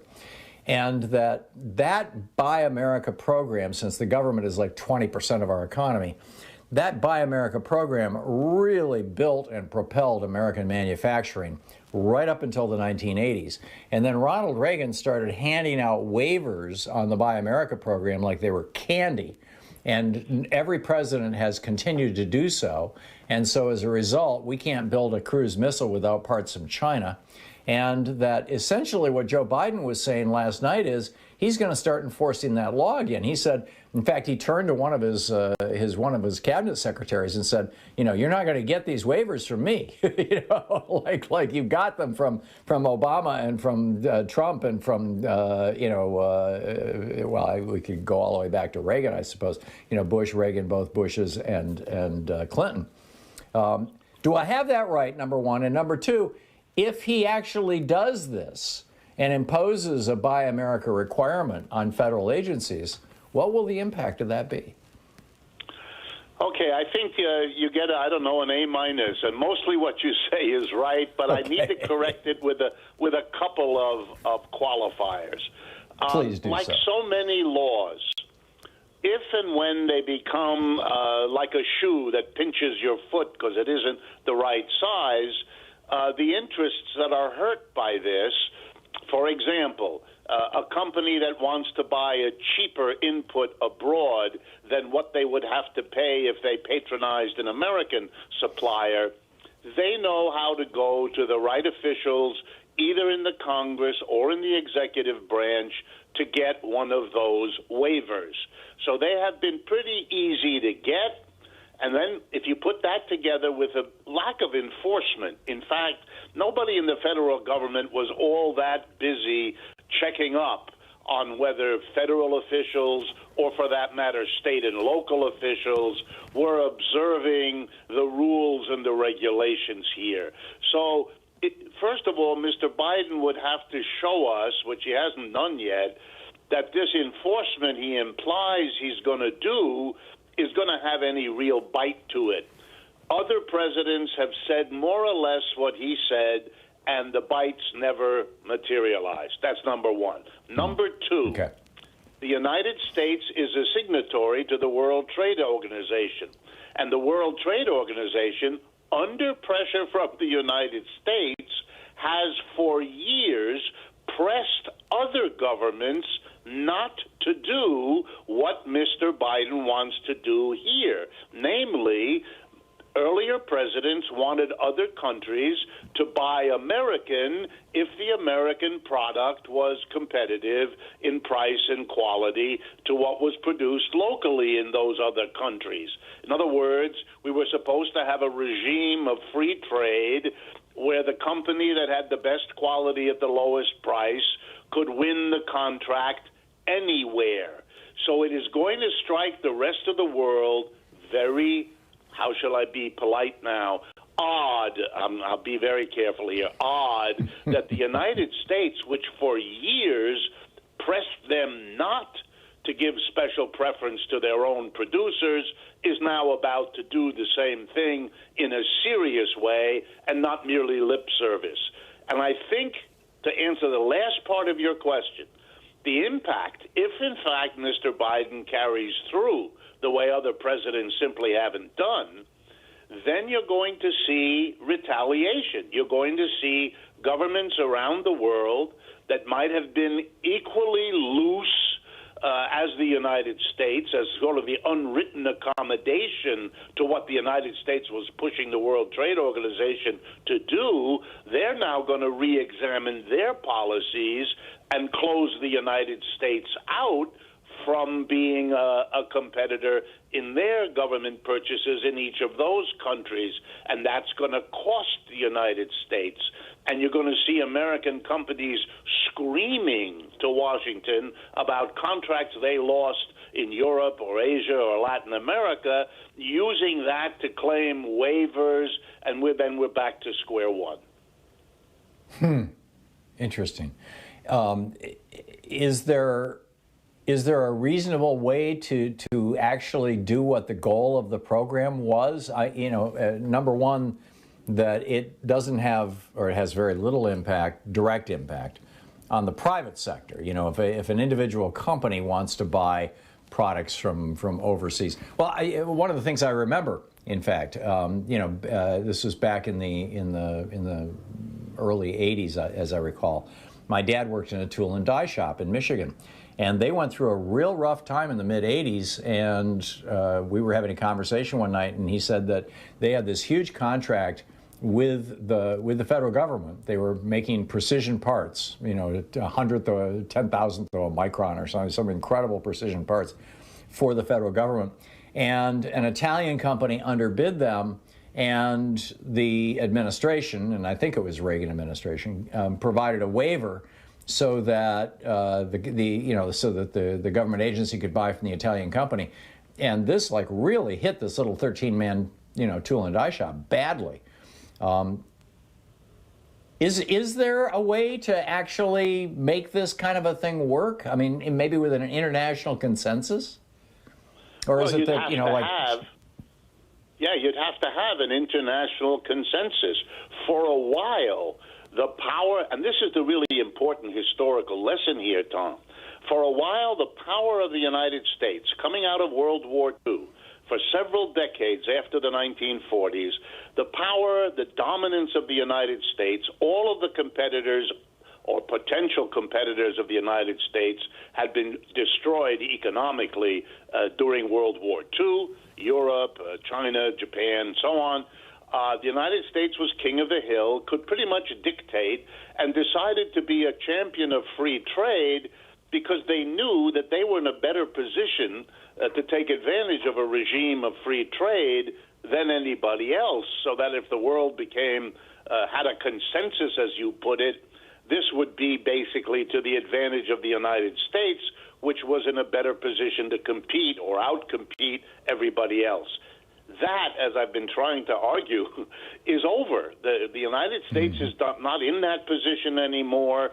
It is a declining global power, not an ascending one. That role has passed to China, basically. That has to be dealt with. The rhetoric against the Chinese is not going to deal with it. But I think you're going to have to face that major accommodations are going to have to be made. And internationalism isn't working, but going it alone, every country, that's a very dangerous alternative as well. Yeah, well said. Professor Richard Wolff, the economist, his most recent book, The Sickness is the System, democracyatwork.info and rdwolff.com. Professor Wolff, thank you. Thank you, Tom. Thom Hartmann Program. Great talking with you. We'll be back.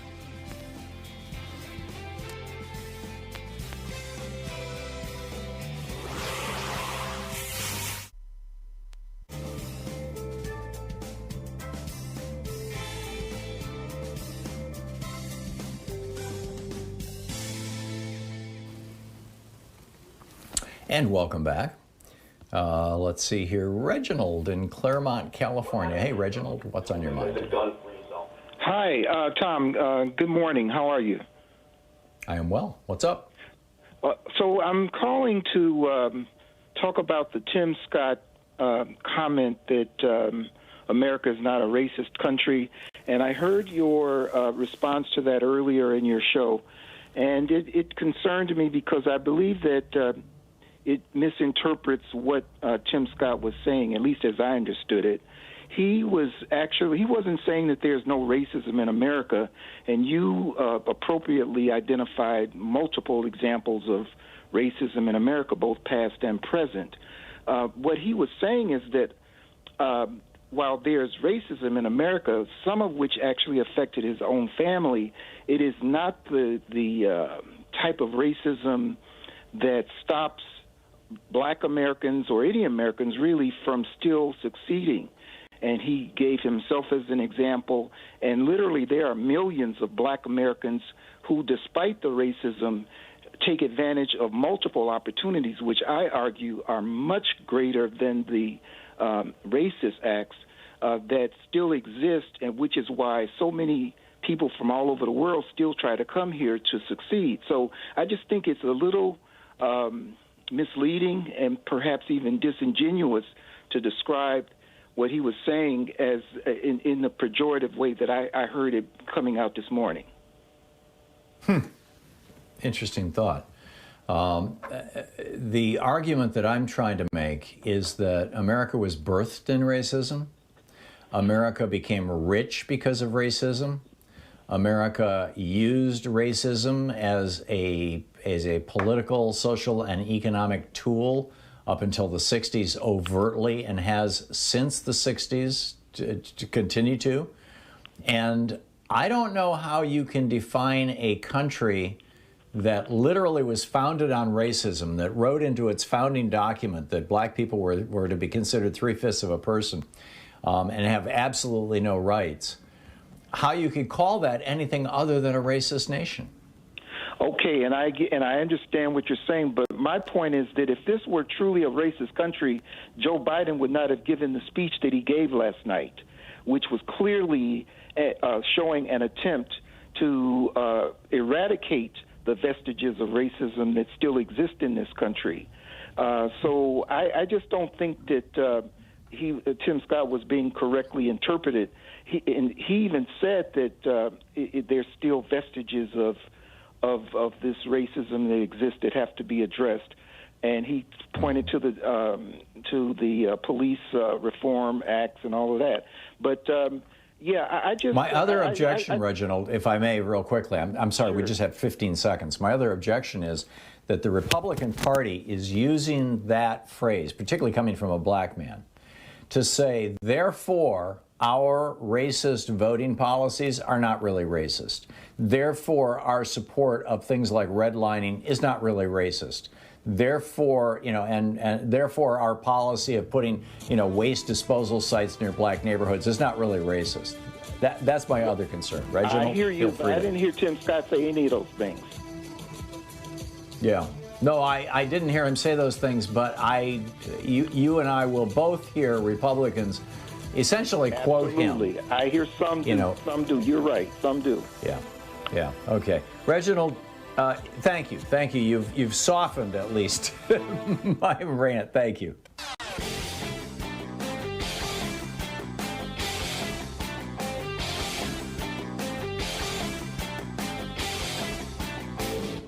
Missed my opening rant today? It's usually published over at HartmannReport.com, where you can read it and share it with your friends for free. Check it out, HartmannReport.com. Well, the Confederacy continues to live. Governor Tate Reeves, the governor of Mississippi, just signed a proclamation making April the Confederate Heritage Month in Mississippi. That's kind of the bad news. The good news is that it didn't get published on the state's websites. It got published over on Facebook, where there's a good contingent of racists and neo-Confederates to begin with. But what does this say about America, that a part of the country that literally was a police state, a fascist police state, there was no democracy left by 1861 in the South. It was completely controlled by a few thousand families who owned these massive plantations. And in my little riff that's over at ThomHartmann.com for the supporters of our program, I go through some of the details of it. Just the sad, sad history of the South. It is really worth checking out. It's over at ThomHartmann.com.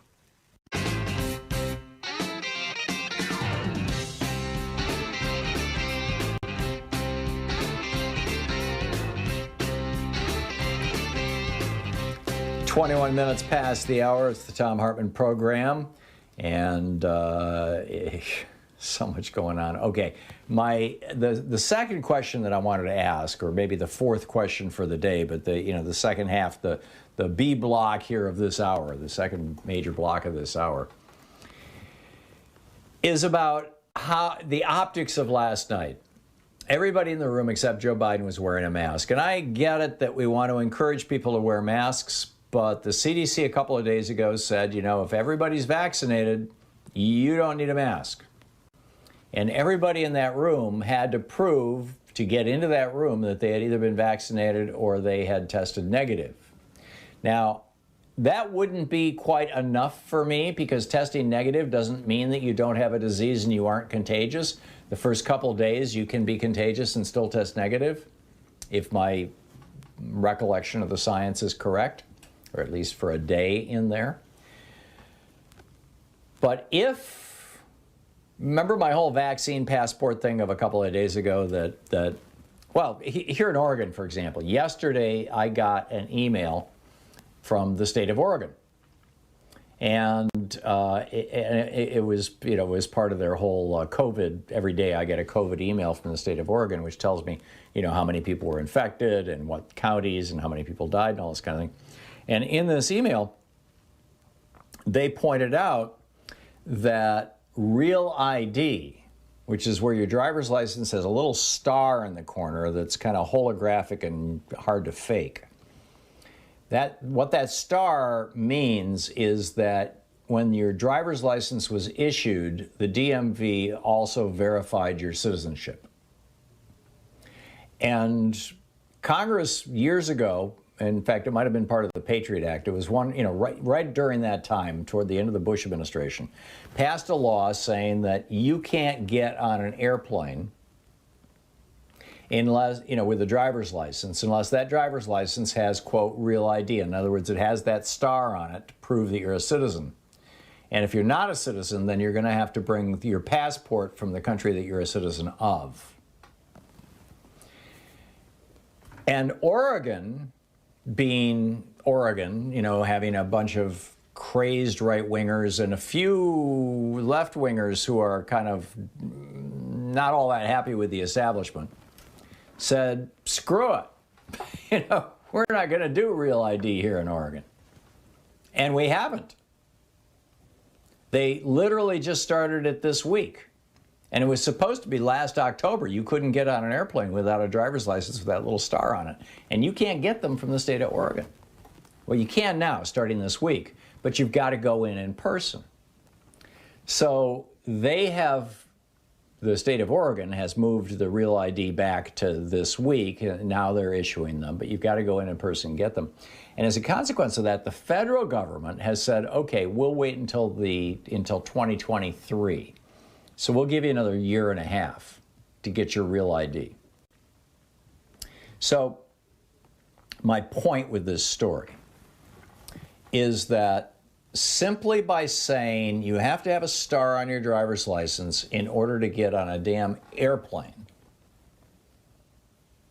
the federal government has basically forced is probably the wrong word, encouraged, well, forced, whatever word you want, has created a situation where virtually every American with a driver's license now also has proof of citizenship. So why can't we do that with vaccine passports?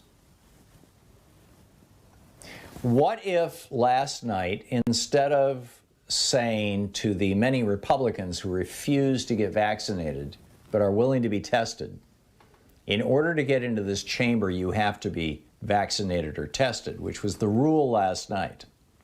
What if instead they had said, screw that, in order to get in this chamber, you have to prove that you have been vaccinated at least 2 weeks from today.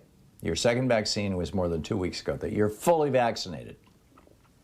And nobody's going to wear masks because we are all fully vaccinated. And then when the cameras panned around the room, it would look like a normal room. And it would convey the message to Americans all across the country that, occasionally it'll bleed through our media, some little picture from New Zealand or Australia or Taiwan where people aren't wearing masks and they're like at a stadium or a sporting event or whatever. And they don't have to wear masks because they've got the virus under control and everybody's vaccinated. Or at Israel where everybody's vaccinated, or at least the Israel being an apartheid state, the non-Muslim part of Israel, the Jewish part of Israel, no masks, right? Things are back to normal. And if they could have done that, in my opinion, last night, and said, okay, and Lauren Boebert, who brought how they put tinfoil hats on their heads, she brought a tinfoil bodysuit for her entire body, a space blanket. Honest to God. This is the kind of people that Colorado is sending to the U.S. House of Representatives. But, if she refuses to get vaccinated, just say, sorry, you're not going to go in there. You're listening to the Thom Hartmann Program. Call 202-808-9925. I think it was a missed opportunity. And I think that it could have promoted getting vaccinated in a big way, and even the vaccine passports.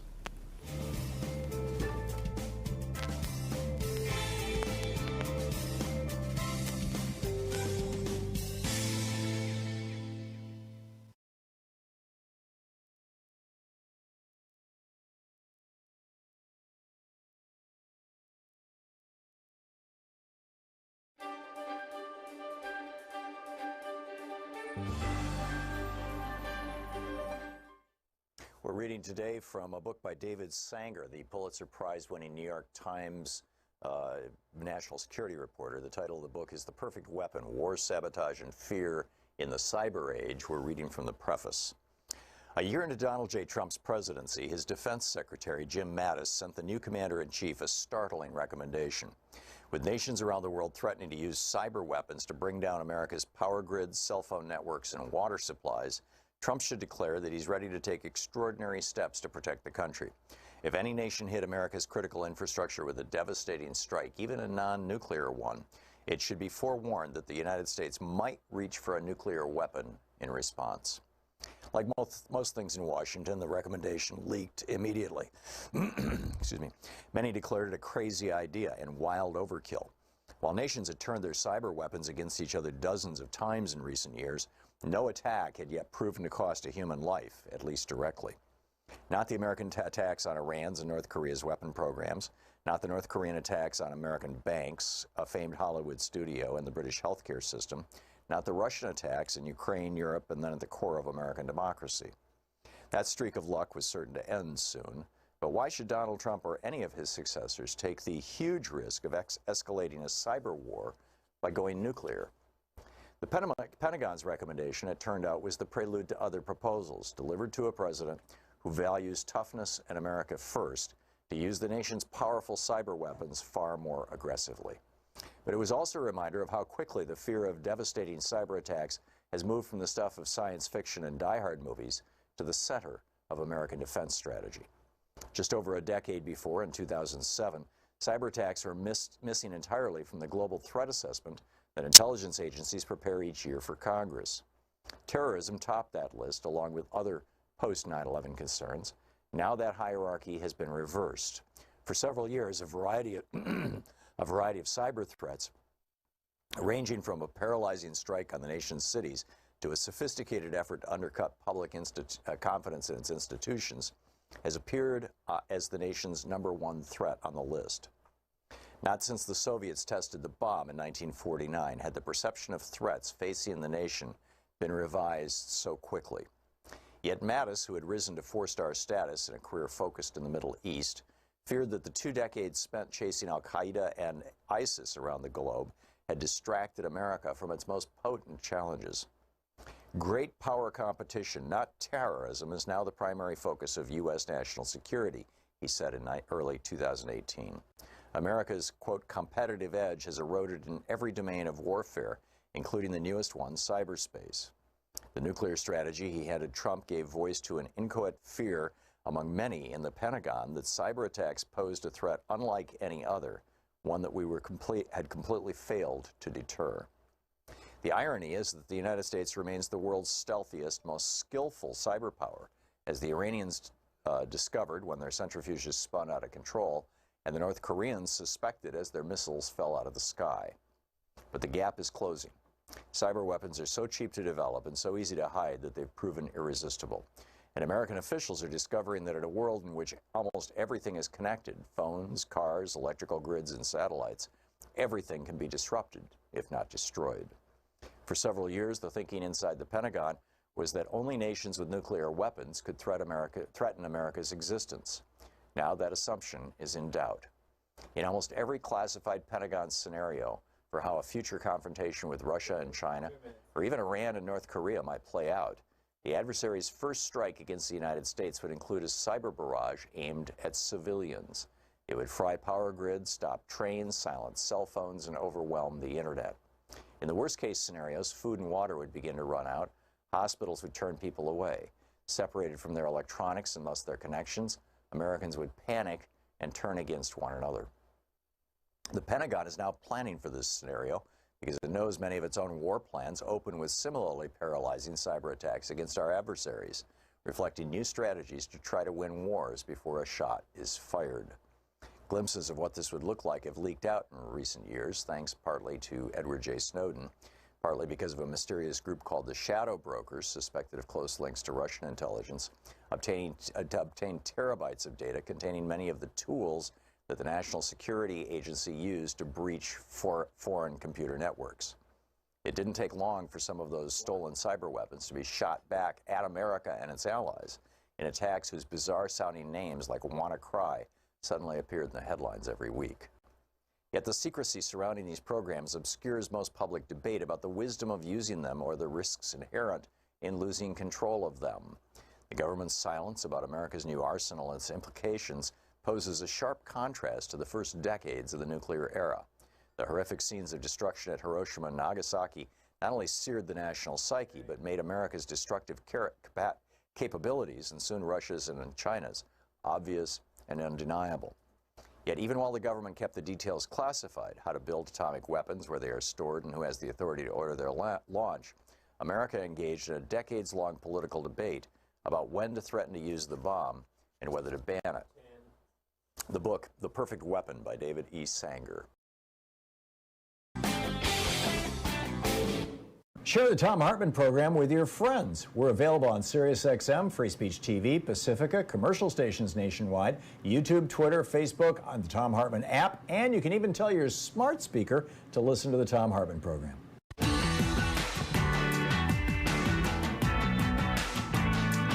Welcome back. Thom Hartmann here with you. Federal officials are going after the people who killed, is it Ahmaud Arbery? I may be remembering his name wrong. The fellow down in Georgia, where the three white guys basically hunted him with a pickup truck and killed him. The feds are saying that his civil rights were violated. Specifically, the civil right to live. Yeah. So, we'll see how it all shakes out. Anyhow, let's pick up some of your phone calls here. Cindy in Houston, Texas. Hey, Cindy, what's on your mind? Well, hello there. I just wanted to make a comment in reference to the other gentleman that was just on the line just a few minutes ago. I'll try to make this as quick as I can. With him, and I'm not saying that he's a bad person because I don't know him and he is. So don't get me wrong in what I want to say.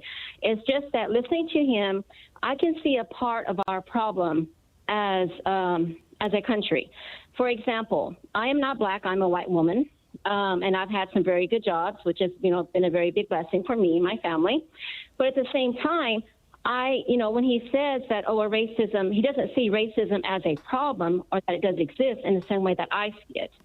Racism does exist. I think the problem is that certain people, and they're not bad for it, they just are not able to pass their viewpoint. Like, for example, well, I'm an engineer. I work in this company. And so he is black. And so he has a good job. So racism does not exist because he was able to get that position. So if he can get that position, any person out there, black, can get that same position. And I feel like that is a main problem. I feel like there are so many people that are not bad people, but they just cannot put themselves past this small little mental block to look further, to say, oh my God, racism is real. You mean to tell me that if you're black, you may get shot by a cop, and you may end up dead within 5 to 7 to 10 minutes. It's just that his exactly.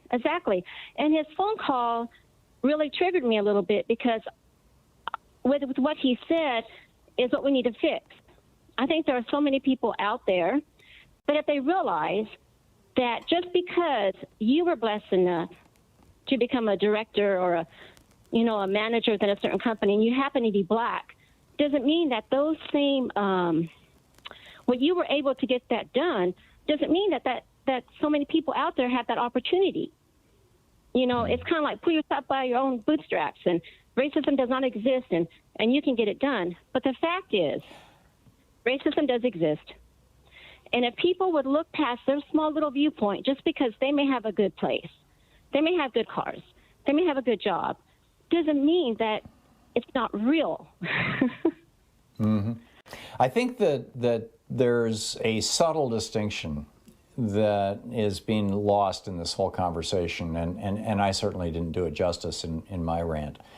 And that is that there's a difference between a nation being founded in racism, which ours was, a nation declaring itself to be to have racism as its fundamental principle, as Germany did in the 1930s and early 40s, when they said basically we're here for white Aryan people and everybody else is not us and should be expelled or exterminated. Number two, which is kind of the next part of that extreme. And then number three, which I think is probably more true of America now, and I think it's what he was trying to say, which is you can have a country that is founded in racism and that has even throughout part of its history taken kind of the German position of we're a country of, by, and for one particular race, and everybody else is a second-class citizen. But we are trying to leave that behind now. To a large extent, we have in many ways. To a large extent, we have not in many ways. We have to address those one at a time, particularly the larger systemic pieces of it, but also the social pieces of it, which I think follow along with things like seeing people in the media portrayed in a favorable light who 30 years ago weren't. 30 years ago, African Americans and brown people were in the media always as villains or as buffoons. Now they're heroes. Now they're doctors. Now they're lawyers. Now et cetera. That all of these things are real, but that the United States, there is a faction within the United States, and this is such an important point, Cindy. There is a faction in the United States. You've got like the Boogaloo Boys. They openly say that what they're about is creating a white-black race war. You've got a whole bunch of people affiliated with them, going back to Tim McVeigh, who read these books, the Camp of the Saints and the Turner Diaries, the two major books that are novels that are read by people in this movement. That believe in a white-only nation and everybody else literally should be exterminated or expelled or destroyed. But that is not the official position of the nation. That is not even the official position of a sizable minority of the nation. That is the official position of a noticeable a small minority of the nation. And we have to deal with that. And I think when Joe Biden said last night, the number one terrorist threat is white supremacist terror. He went a big direction. Kamala Harris was asked last night, is America a racist nation? And she said, no, but there's racism here and we've got to deal with it. So I think that she's addressing that kind of nuance that I'm trying to talk about here, Cindy. Right, exactly. And the thing is that so many people need to realize, I think that once there's certain people out there that honestly cannot see it. And that's because they're not sitting down and looking at it and saying that is wrong. This what happened at the state. I mean, it's just, to me, it's unbelievable what's happening in our country, and it really does hurt. And so, our foundation, who we are supposed to be, is all of us. And how should America?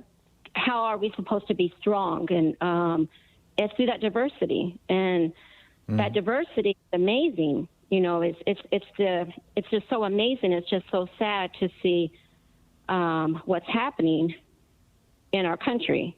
And I think that when something does happen, I think that it needs to be every race and color there to make sure that we're all standing up for what is occurring. Because what happens is people don't realize and that's what may be next. Yeah, and that's our ideal. But when you look at, for example, India right now, where Indira Modi is aggressively trashing Muslims. I mean, he's trying to create a race war in India. Yes. Where you look at, if you look at Myanmar, where they are aggressively committing genocide against the Rohingya because they are racially different and religiously different. If you look at China, where in that part of China where the Uyghurs live, they have locked it down. They're creating so-called re-education camps, a giant prison camp for like 1 million people. Those are examples of a nation that is explicitly being racist, openly being racist. You could argue that there are large chunks of America that are still like that. I mean, if you look at the prison systems down south and who it is who gets incarcerated and how they get incarcerated and what these conditions of incarceration are and how they lose their right to vote, and et cetera, I think you could say that America is a racist nation, at least in those instances. Mm-hmm. But it's no longer like it was in the 1920s when you had President Woodrow Wilson, a Democrat, actively promoting eugenics, talking about racial purity, screening Birth of a Nation at the White House, the recruiting film for the Klan. And so I think that and I realize I'm kind of taking a shot in my own foot here. I'm taking a shot at my own piece today, saying that, how dare you say we're not a racist nation, Tim Scott? Here's all the proof. But I think that increasingly we are not. It's just that we have a hell of a long way to go. And the problem that I have with Tim Scott and the Republicans who are echoing him and who are pointing to him and saying, see, he's our guy, he's saying it, is that they're trying to pretend that there's no way to go. There's no steps to take, that there's no problem that has to be purged, that there's no movement within largely the Republican Party, but also outside of the Republican Party, to the right of the Republican Party, that openly wants America to be racist. Now, Marjorie Trader Green the other day talking about, creating a caucus in Congress of Anglo-Saxon values. We all know what that means, right? White people from Europe. In fact, from England. And Tom, So, we don't want it to happen. We don't want to be that. We want to make sure that when we see these little things happening, this is happening, oh, that's happening, oh, that's happening. We need to make sure we're on top of it. We need to make sure that we are there to counteract it. Yeah, I'm with you. And it's just step by step. We've got, but I think awareness, wokeness, as it were. Yeah, awareness is the beginning. Cindy, thank you for the call. It's great to hear from you, and thank you for watching us there in Houston, Texas. It's 45 minutes past the hour. We will be back with more of your calls right after this.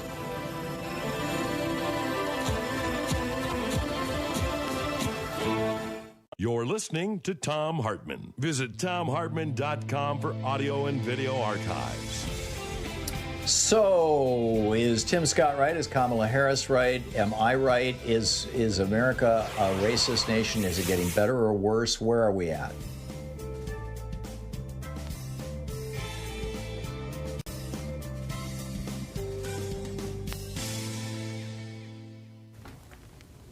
And welcome back. Let's see here. Gina in Sebastopol, California. Hey, Gina, what's on your mind today? Well, good morning. Good morning, Tom, and thank you for taking my call. And can you hear me okay? Just fine. Okay. Just a few things. One of the last few things you said that brought to mind, it was a book called Helter Skelter that Charles Manson predicted that blacks would fight whites and kill each other. Well, Charles Manson said that he was trying to start a race war, actually. Yes, sir. Yes, sir. And I just found it funny that you had just mentioned something about blacks versus whites. But I agree with the last caller, and I wanted to mention that you keep referring back to Reaganomics and how a lot of it changed our tax system and our economy, and I couldn't agree more. And I wanted to know from you how familiar you were with Milton Friedman economics. He was a Nobel laureate and an advisor to Reagan. He wrote many books, but namely, he wrote Free to Choose, a personal statement. And in that book, I'm just going to read one line. Hardly any worker today engages in the kind of back-breaking labor that was common a century or so ago, and that is still common over most of the globe. This man guided Reagan to our doom. Yeah. No, I'm very familiar with Milton Friedman. I've written about him extensively. If you could say a few things about how they structured labor and taxes and all that based on this man's philosophies about demand and supply. And I have my own views, but I want to know your views, please. Yeah. Well, my views, in a nutshell, are that I agree with John Milton Keynes. But what Friedman was saying, what Milton Friedman was saying, and not just him. You had von Mises and Hayek and others, but he was the most prominent American spokesperson for this, and that's why he went down to Chile and helped Pinochet with his coup and privatized their Social Security system and things like that. Basically, what Milton Friedman was saying was that in the marketplace, millions of decisions are being made every second. And in aggregate, those decisions create a collective consciousness, a collective intelligence that will guide a marketplace in a more accurate and a more rapid fashion than any group of legislators or ivory tower thinkers could ever do. And therefore, we should set aside much of the functions of government and let the marketplace take care of those things. That is true when it comes to things like selling blue jeans. That is not true when it comes to things like building roads, water systems, electric systems, utility systems, natural monopolies and stuff like that. Milton Friedman failed to make that distinction.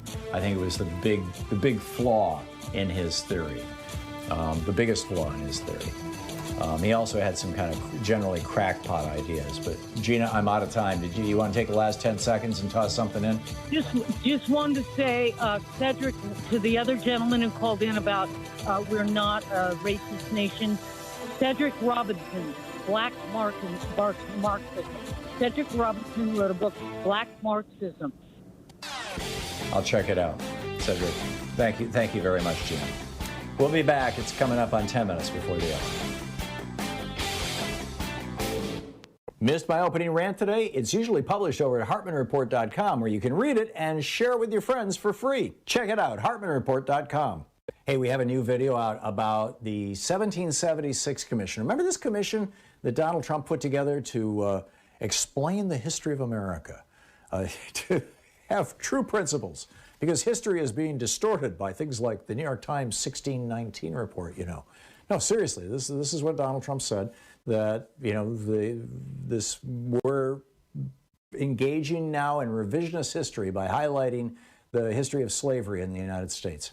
And so he put together this bizarre commission, and now in the state of South Carolina, Senator Dwight Loftus and others have introduced legislation requiring that Trump's commission, which had no historians on it, 18 people, not a single historian, that commission's findings be taught as history in the public schools in South Carolina. It's absolutely mind-boggling. I mean, it's like they want to take us back to the 1930s. Check it out at thomhartmann.com.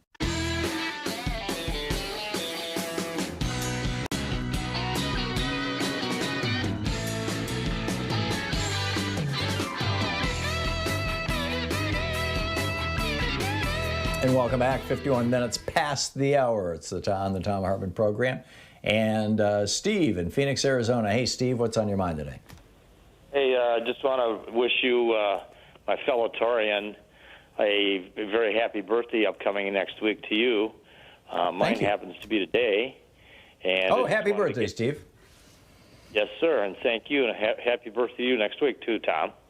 As Taurians go, they're supposed to be, I thought, a little bit overweight, which I am a tad bit. But you're nice and thin, and you do, you got to take my hat off to you. You do a good job. Thank you. You good genes, I guess. Yes, the good kind, not the blue jeans, the regular jeans. But that's not what you. But that's not what you called about, right, Steve? Oh, sir, no, sir. let me just say here, I want to give the hats off to Joe Biden and stuff. He's really doing a fantastic job, and I think, he might be channeling a little Bernie there too. I know he is. Mm-hmm. But what's going on here? I saw on the CNN page today that Joe Biden is on track for the best 100 days in the stock market since JFK. It's an 8.6% gain, and collectively since FDR, hold your hat on this, Tom. When the Democrats are in control, the S&P aggregate since 1932 has went up 734%. Now, when the Republicans are in control since 1932, when that has been, it's 370%. So it's almost double what the stock market does for Dems. So the Democrats, they're not just good for the average Joe. They're good for business. They're good for the economy, and they're even good for the stock market. They're good for everybody. Yeah, because they're doing common sense stuff. It's not just about, hey, how can we make the rich richer? And I realize making the rich richer may goose the stock market from time to time, but really what gooses the stock market is building an economy, creating aggregate demand, which is another word for wages, improving the lives of average working people. That's the important stuff. Steve, by the way, you are today's winner of our Easy Flow personal air filtration system.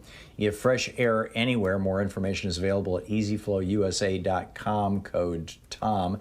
And I'm going to put you on hold so that Joyce can get your information. Steve's on line 2, Joyce. Congratulations. Let's see here. Tom in Nashville, Tennessee. Hey, Tom, what's on your mind today? Hi, Tom. I've listened to you and Amy for a long time. You do good work. Thank you. And the reason that I wouldn't have I'm calling them about you saying that America, about the comment at least, that America is a racist nation. But what triggered me to really call is that I've been an activist since the 50s, and I used to work with Bob Foss a lot. And his passing, just particularly come in and listen to you guys lately, because basically, if it wasn't for Bob Foss, there would maybe be no WBAI and Free Speech TV. And but anyway, I don't think that I wouldn't call America a racist nation. What I would say is a chauvinistic nation. And there was a time, and I think you do to a large extent, you don't have one cause. And I think basically America is racist, fascist, capitalist, but the problem is that we're easily manipulated, and the evangelical part of what's going on in America is a great sadness for me, living in Tennessee, which is sort of like the center of the Bible Belt. And but instead of getting into a great discussion about that, I just wanted to pass on that racism, sadly enough, racism takes many faces. Like, for example, blacks, for example, are getting a lot of attention, and I think the equity that they really deserve. On the other hand, the Hispanics and the American Indians and the Asians are being, I think, are not really getting the attention that they should get, and. Although it seems, Tom, when you talk to white racists, that they have a special kind of vitriol that they reserve for black Americans. And in fact, many of them even have this theory that Asians are like, the good minority kind of thing. So I think there's a reason for that. Yeah. Well, that's a good point. Of course, the American Indian. I mean, there's just no excuse for the for the level that they're. I mean, they're really reaching a dismal situation in America, and that's a real genocide. Yeah, I think the world's worst genocide. But in order to counter this, in other words, I organize with the National Peace and Justice Center, and I fight them a little bit because they're strongly socialist. And where I stand is that I think a little capitalism. I think capitalism against socialism. I think socialism is tyranny of the many, and capitalism is tyranny of the few. And it would be great if we could get a a little bit of a balance, but I think small is beautiful. You know where I think they're doing that, Tom? Is Cuba. I don't know if you've been down there in the last couple of years, but they're making some reforms. You know, you can have a business, but you can't have, you know, like you can have a restaurant, but you can't seat more than 50 people. They're starting sort of a system that seems to work. Tom, I got to run, but thank you for calling. Your points are well made. You're listening to Thom Hartmann.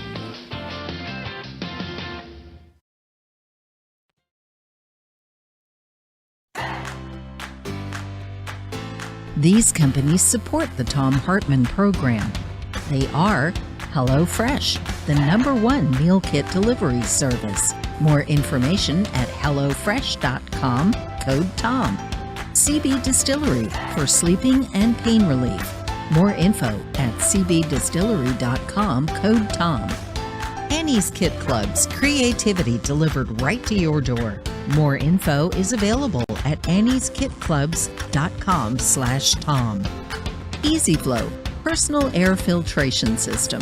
Fresh air anywhere. More info at easyflowusa.com, code TOM. Masterclass with world-class instructors. More info at masterclass.com/Hartmann. And Dinovite, only the best all-natural pet supplements. More info at dinovite.com.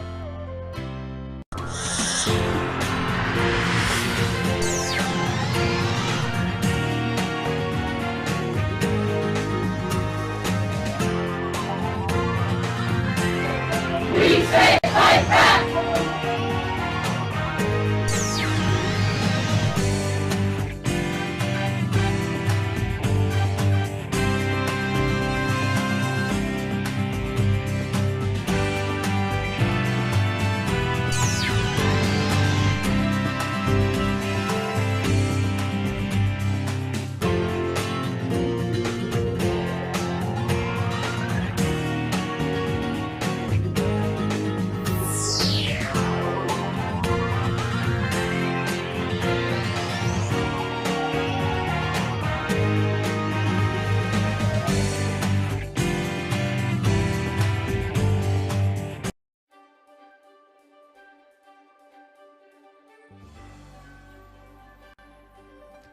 For our book club today, we're reading from Thomas Frank's book, Rendezvous with Oblivion, Reports from a Sinking Society. This is chapter 1, titled Servile Disobedience. Social scientists have tried for more than a century to understand how class works. Psychological experiments on the subject, however, are a relatively novel thing, so I was surprised to discover a few years ago that psychologists had published a series of papers on the behavioral aspects of social status, and that their findings were almost uniformly unflattering towards society's winners. In one 2009 study in Psychological Science found that in conversations with strangers, high-status people tend to do more doodling and fidgeting, and also to use fewer engagement cues, looking at the other person, laughing, nodding their heads. A 2010 paper published in the Journal of Personality and Social Psychology found that lower-class individuals, in quote, turned out to be better performers on measures of such pro-social virtues as generosity, charity, and helpfulness. A third study found that those of higher status were noticeably worse at assessing the emotions of others or figuring out what facial expressions mean. All of which is to say the rich are different from you and me. They are more rude and less generous. They don't understand, they don't get what others are thinking, and apparently they don't really care.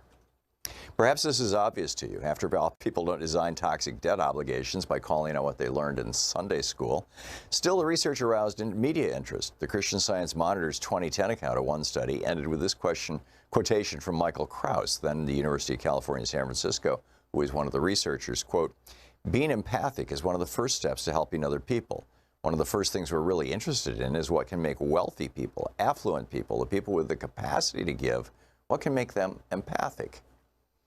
I think I see the urgency of Dr. Krauss's question. After all, we have spent the past several decades doing everything we could to transfer the wealth of the nation into the bank accounts of the affluent to send them victorious, happy, and glorious long to reign over us.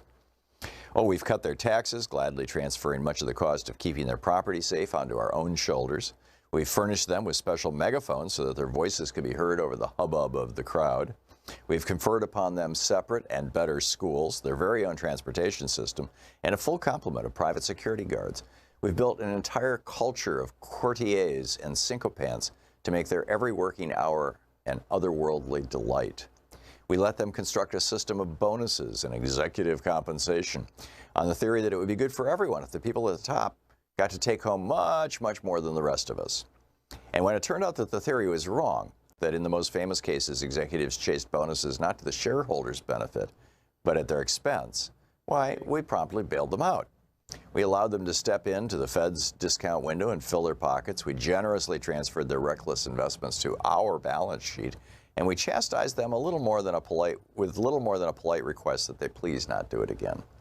We've done everything we can to lift them up and exalt them as the new Leviathan. The least they can do in return, one feels, is to show a little empathy. Besides, look what we've done with the old Leviathan, the government. For decades, we've attacked it, redirected it, outsourced it, and filled it with incompetence and cronies. Yes, it still works well enough when we need to blow up some small country, but those branches of it designed to help our Americans of lower socioeconomic status, in quotes, as the scientists would put it, are now bare. We need the rich to be nice. We need them to stop doodling pain and to pay attention and get generous. Now that the government has divested from the empathy business, we need the rich to discover brotherly love and fast. Come to think of it, wasn't that supposed to be the deal in the first place? The arrangement Andrew Carnegie brokered over a century ago when he made his big career move from Steel King to public library baron? The laissez-faire social contract would grant private business a free hand, but in exchange, those who piled up massive wealth were supposed to extend a magnanimous hand to the rest of us. As Carnegie wrote in his famous 1889 essay, The Gospel of Wealth, we don't need socialism to solve our problems. Philanthropy is the true antidote for the temporary inequality distribution of wealth and reconciliation of the rich and poor, quoting Carnegie. Going further, Carnegie argued that the duty of the man of wealth was, quote, to consider all surplus revenues which come to him simply as trust funds, which he's called upon to administer in the manner which, in his judgment, is best calculated to produce the most beneficial results for the community. The man of wealth thus becoming the mere trustee and agent for his poorer brethren, end quote. That same way of thinking led Carnegie to support the estate tax. Of all forms of taxation, this seems the wisest, he wrote. It was wise because it would, quote, induce the rich man to attend to the administration of wealth during his life. And if he didn't, then the tax would return most of his hoardings to the community from which it came, using Carnegie's words. Vestiges of the Carnegie attitude survive to this day. 2009 study of high net worth individuals by Barclays Wealth confirmed that American philanthropists tend to understand their giving in a context in which the state is either absent or irrelevant. And of course, there are plenty of nice plutocrats who don't fidget or doodle when talking to strangers and who have no problem endowing a ward or a wing in return for a commemorative plaque. The business headlines even occasionally tell of billionaires coming together under the leadership of Warren Buffett and Bill Gates to donate their fortunes to worthy causes. But the billionaires with the strongest sense of class solidarity have a very different plan for their disposable income, activating their lobbyists in Washington, building grassroots movements to march on their behalf, and using their media properties to run experiments on human credulity. Rendezvous with Oblivion is the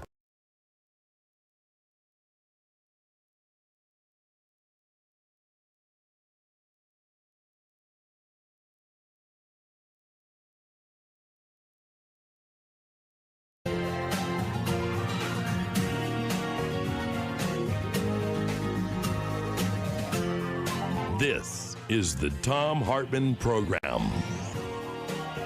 So I want to talk about Republican bullying for a moment. I've often said that I think that the largest danger within the Republican Party is not their racism, is not their corporatism, is not their fealty to, their loyalty to a figurehead, as it were, although it's a dimension of that. It's their authoritarianism. It's their being bullies, or their being the kind of people who are intimidated by bullies, and that helps define their identity. Joe Biden last night spoke to transgender kids in the United States. This was one of the most important parts of his speech. to the LGBT community and to these trans kids. He said, your president has your back. I mean, that's mind-boggling. And yet, the day before in Arkansas, this story was published by Megan Ellis, excuse me. The concerned father of a transgender teen in Arkansas was arrested while testifying in opposition to that state's anti-transgender health care bill. His name is Craig Addick. He's 49. Numerous right-wingers had spoken in favor of this bill. It's called the Arkansas Save Adolescents from Experiment Act, SAFE Act. And it bans health care for minors that has to do with gender dysphoria or gender affirming health care is how it's referred to as. And numerous right-wingers had spoken. Everybody was given 2 minutes to talk. Numerous right-wingers had taken 2.5 minutes, 3 minutes, 3.5 minutes. They'd gone on rants. Nobody said anything. Occasionally they said, your 2 minutes is up, and then they'll let them talk for a while. This guy had a prepared speech. He had prepared it down to 2 minutes. But, sometimes when you give a prepared speech, you pause or you emphasize or you restate something, because, hey, it's a prepared speech and you want to make it seem more contemporaneous or extemporaneous. And so he was, at the end of his 2 minutes, he had 30 seconds to go in his prepared remarks. And by the way, everybody had a copy of the prepared remarks. They knew it was 30 seconds. And the Republican chairperson said, your time is up. That's it. And he said, speaking to the trans kids out there in Arkansas, he said, no matter what happens here today, you are loved. You are loved. And State Representative Jack Ladyman said, your time is up. And he tried to finish that sentence, you are loved, we are here with you, et cetera, et cetera. And what they did was they lifted him out of his seat and they put handcuffs on him and they hauled him out of the room. And during an interview with them.us, he said, it was just shocking, sitting there in jail, thinking that this is what happens when you speak to people about how their proposed lives are affecting your children. He's the child of a transgender child, or the parent of a transgender child. He said, they don't want to hear it. They put you in jail. He said, whether or not these laws are targeted at somebody above or below the age of 18, the singular message they are sending is that it is okay to bully and persecute people who are trans. It says, hey, the legislature's doing it, why can't I? And it's absolutely right.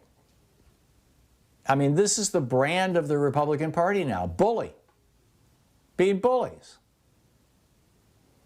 They are bullies toward women. Oh, you want to get an abortion? Plan on spending the rest of your life in jail. And down in Texas, we're going to give you the death penalty. You're not, a normal straight man or woman. We're going to bully you. We're going to make life miserable for you. We're going to, our Supreme Court is going to say that they don't have to bake a cake for your wedding or take pictures. You're a person of color? Oh, we have a whole different set of standards when it comes to policing people of color in the United States. And at the core of every single one of these things, and I could go on, I mean, the list goes on, at the core of every single one of them is this idea that bullying is a core value for the GOP. Donald Trump Jr. wrote an entire book about owning the libs. In other words, how to be a bully, how to hurt people's feelings, how to irritate people, how to upset people, how to get away with it, how to do it legally, how to do it elegantly, how to do it in ways that are really funny. You know, you've got these pickup trucks now where they've rerouted a little bit of oil directly into the carburetor, and you can just push a button or stomp on the gas in a particular way, and that oil gets right into the gasoline mixture, and an enormous cloud of smoke comes out the tail end. And so they'll pull in front of a Prius or, you know, some other, or an electric car on the freeway, and then just, you know, push the button, and suddenly the person behind them is covered in this cloud of stinky, poisonous, cancer-causing smoke. And they think this is funny. They're out with their giant Trump flag, you know, pulling over the bus that had Kamala Harris in it to go to a Harris-Biden rally down in Texas. And Donald Trump goes on Twitter and, you know, with a picture of it and says, hey, do more of this. And sure enough, they did more of that. He told the police, Trump told the police, the Police Chiefs Association, hey, you know, when you're dealing with somebody that you suspect being a criminal now keep in mind, from the founding of our republic, based on the abuses of the old British system, from the founding of our republic, the idea has been that you are innocent until proven guilty.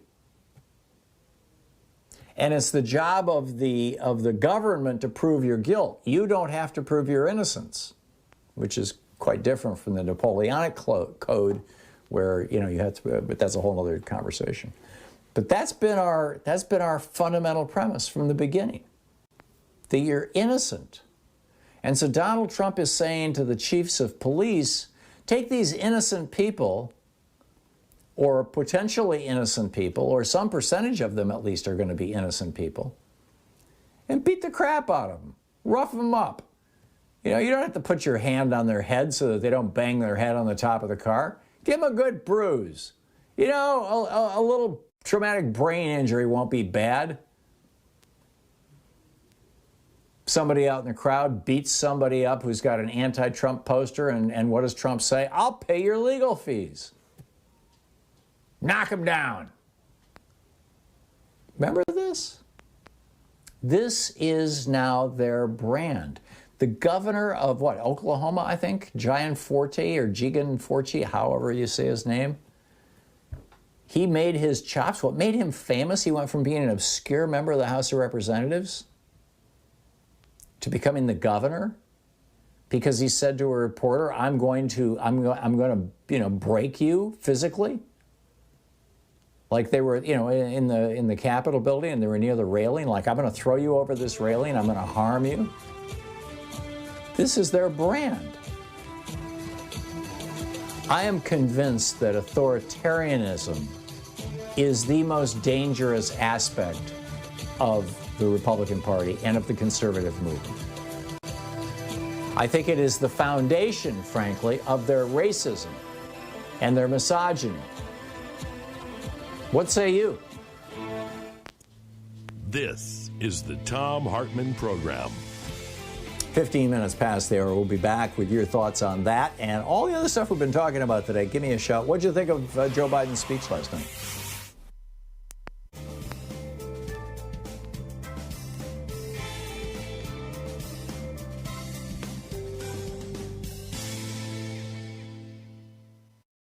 Welcome back. Let's see here. Cornell in New Orleans, Louisiana. Hey, Cornell, what's up? Hey, how you doing? I just wanted to encourage you to keep on with your rants. You say you were going to soften them after one of the callers spoke, but you know, because some people have made it and being successful in life, they see things through rose-colored glasses, and you know, you see the world as it really is. And I want you to keep on expressing those things, because I've learned so much about different things by listening at your program, and you need to keep on doing those things, because we perish for the lack of knowledge, and everybody needs knowledge, and we want things to be as those people say they are, but they're wearing rose-colored glasses. So you keep on doing what you're doing, and I'll keep on watching and keep on supporting the program. Thank you so much. That's all I have to say. Okay, Cornell, thank you very much. That you made my day. I appreciate it. Thank you very much. Sharon in Wallington Ford, Vermont. Hey, Sharon, what's up? Hi, Tom. Hi, Tom. Love your show. I just wanted to point out to a previous caller, I agree we are a racist country, and but we have kind of a anagram for it as BIPOC, which is Black, Indigenous, and people of color. And we actually set up some of our vaccine distribution centers specifically for BIPOC, and I'm very proud of our state for doing it. Thank you. Yeah, you're welcome. That was in Vermont? Sharon? Oh, Sharon. Sharon is gone. Oh, that might have been, oh, was that in LA, not a VT? I was having a hard time. Oh, yeah, okay. Let's see here. Kevin in Durham, North Carolina. Hey, Kevin, what's on your mind today? Hey, Tom, I've kind of been on and off with the show today, but I think I heard an earlier caller, I think responding to somebody else who was talking about successful Black people and how that's, I guess, evidence that racism isn't a problem. Yeah, that was Tim Scott's pitch last night, basically. Well, I just wanted to say I'm somebody who I guess people would consider a successful Black person. I'm an art director. I've been in my field for 25 years. But what I would say is that, you know what, in the 25 years I've been in my industry, I think I can count on one hand the number of Black people I've worked with. You know, I'm usually the only Black person in the office. And so, you know, the problem that I have is that people will cherry pick and say, oh, look at Oprah or look at LeBron James and say, you know, well, hey, they made it, they're successful, so what's the problem? And they're not willing to address the structural issues, the issues that affect the entire community as a whole. They would rather just cherry pick different people and use them as a way of saying racism isn't the problem. Look at Barack Obama, you know. Right. Which is what John Roberts said. Yeah, but you know, there was a phrase that was widely known and frequently used back when I was a young person. I haven't heard it in a long time, and it was the exception that proves the rule. And I think that's what you're talking about here, Kevin. Yes, there's an occasional exception, but it's so occasional that it proves that it's actually a rule. Right. So, you know, Tim Scott, I don't even want to go there with him. He drove me crazy with what he was saying last night. Yeah, I get it. I get it. Me too. In fact, he drove me so crazy, I picked up my phone and I dictated that rant into it that turned into the piece that I published this morning over at Hartmann Report. Kevin, thank you. Thank you for your thoughtful comments. Much appreciated. It's coming up on 20 minutes past the hour.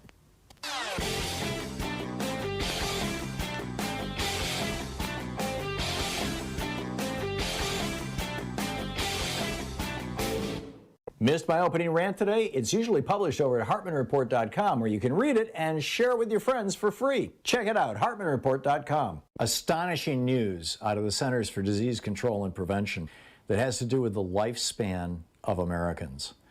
Since World War II, the average lifespan of American men and women have continuously increased, all the way up to 78.8 years in 2019. Continuous increase. Things were getting better, more and more people were getting health care, we were making medical technology advances, there was a rather dramatic decline in smoking between the 1990s and the 2010s. All kinds of things were working together. And then came Donald Trump's response to COVID-19, causing America, with 4% of the world's population, to have 20% of the world's deaths.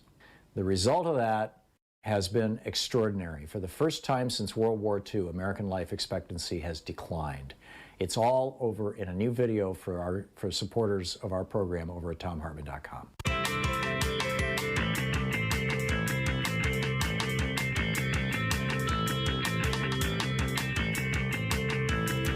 And welcome back. 21 minutes past the hour. We've got a lot to talk about here. From, you know, Republican bullying. I mean, is this the brand now of the party officially? I think you could say the conservative brand, basically going back to the days of slavery, it has always been bullying. You know, what did you think of Joe Biden's speech last night? I thought it was the best speech I've heard since John Kennedy's 1961 inaugural. It was right up there. I would have put it up there with Lyndon Johnson, except the Vietnam War so polluted what he was doing that I had a hard time paying attention back in the day, but I remember Kennedy's speech really well, even though I was only 10 years old. It was a big deal. That was a big, big deal. And it literally inspired a generation. And I think it's entirely possible that Joe Biden, 78-year-old Joe Biden, is going to be the guy who's going to inspire the generation that's coming up now. We'll see. We'll see. We heard from, one of our callers earlier identified as a millennial, and he was basically like, show me the money. Talk is cheap. We've been hearing flowery words for a long time. The thing I would point out, though, is that we have not heard these flowery words from any Democrat who had real power since Lyndon Johnson. That trickle-down economics is a lie and that it's dead, that we are our brother's keeper, that government actually has a role in making the lives of people better, that cutting taxes and giving everything you've got to all the rich people, hoping that somehow they're going to make life better for the average people, is not just a waste of time, it's a fool's errand, that 40 years have proven this, that we need to raise taxes on rich people back to levels that are at least reasonable to pay for the infrastructure and for the country, and even better, that might incentivize them to behave in decent ways, that on average, people making more than $1 million a year are tax cheats, 21% of them tax cheats, and yet because Trump and George W. Bush offered massive early retirement to IRS agents, we went from over 20,000 IRS agents to around 8,000 now, the same number we had in 1956. And therefore they can't audit the incomes of rich people. So rich people are like getting away with murder, like $1 trillion a year worth of tax evasion. And who do they audit? Who do they stick it to? Yeah, people making between $35,000 and $150,000 a year, especially if they have a little small business on the side or take a home office deduction. I mean, what kind of a system is that? Oh, that's right. It's an oligarchy. It's a system set up for the oligarchs. It's a system set up for the rich people. It's amazing. James in Madison, Mississippi. Hey, James, what's on your mind today? I enjoy your show. So, I'm really torn about Mr. Scott's comments. James, I need you to put your mouth right next to your microphone. Yes, sir. Sorry. Thank you. So, I'm really torn about Mr. Scott's comments. On the one hand, I agree. There are a lot of white people that are out on the streets protesting last summer over what happened to Mr. Floyd. There's I think the vast majority of the country does not support things like birtherism, Donald Trump's racism, the marchers in Charlottesville. The vast majority of the country doesn't support Tucker Klansmen and Rush Limbaugh and the Boogaloo Boys and David Duke. But you know who does? Apparently the Republican Party. Yeah. And the question I have for Mr. Scott is, if that is not a racist organization, why is it the case that Mr. Scott is essentially the only black Republican to hold elected office? Look around at the state houses, Tom. How many black Republicans have been elected to office in state houses? Virtually zero. Well, and let me expand that. How many black billionaires are there? Out of the 1,000 billionaires in the United States, I believe there are 6 black billionaires. Right, but people of color look at the Republican Party and see a place that's not welcome to them. And Mr. Scott needs to explain to us why that's the case. If that's not a racist party, or at least if there's not racists in that party, and it's not a party that's tolerant of racists, why is it that people of color don't want anything to do with it? Yeah. I think you absolutely put your finger right on the core of the issue. So, James, if you were advising the Republican Party, what would you tell them to do? Man, that's really hard because I don't. They need to completely disband, in my opinion, and reform as something completely new and fresh. People like Michael Steele and people have gotten out of the party due to the party's embrace of Donald Trump need to rise up, form something that can be that can take their place. I would advise Democrats to start talking about Republicans' intolerance of minorities and the number of minorities that serve in Republicans that serve as a Republican in the state house. That's something that needs to be talked about. Yeah, I'm with you. James, thank you. Thanks for a thoughtful conversation. I do appreciate it. It is coming up on 28 minutes past the hour. We'll be back with more of your calls right after this. Stick around. You're listening to the Thom Hartmann Program. Call 202-808-9925. It's the place where despair is not an option. I've been saying that for 18 years. I'll tell you, though, after last night's speech, I am optimistic, really optimistic.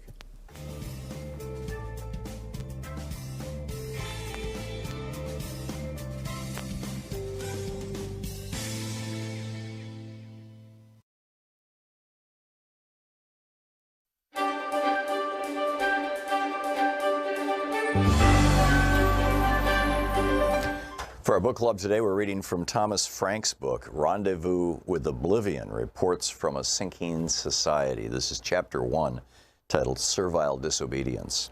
Social scientists have tried for more than a century to understand how class works.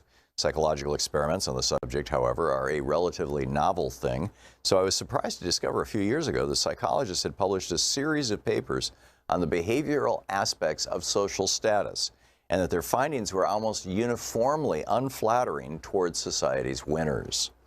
In one 2009 study in Psychological Science found that in conversations with strangers, high-status people tend to do more doodling and fidgeting, and also to use fewer engagement cues, looking at the other person, laughing, nodding their heads.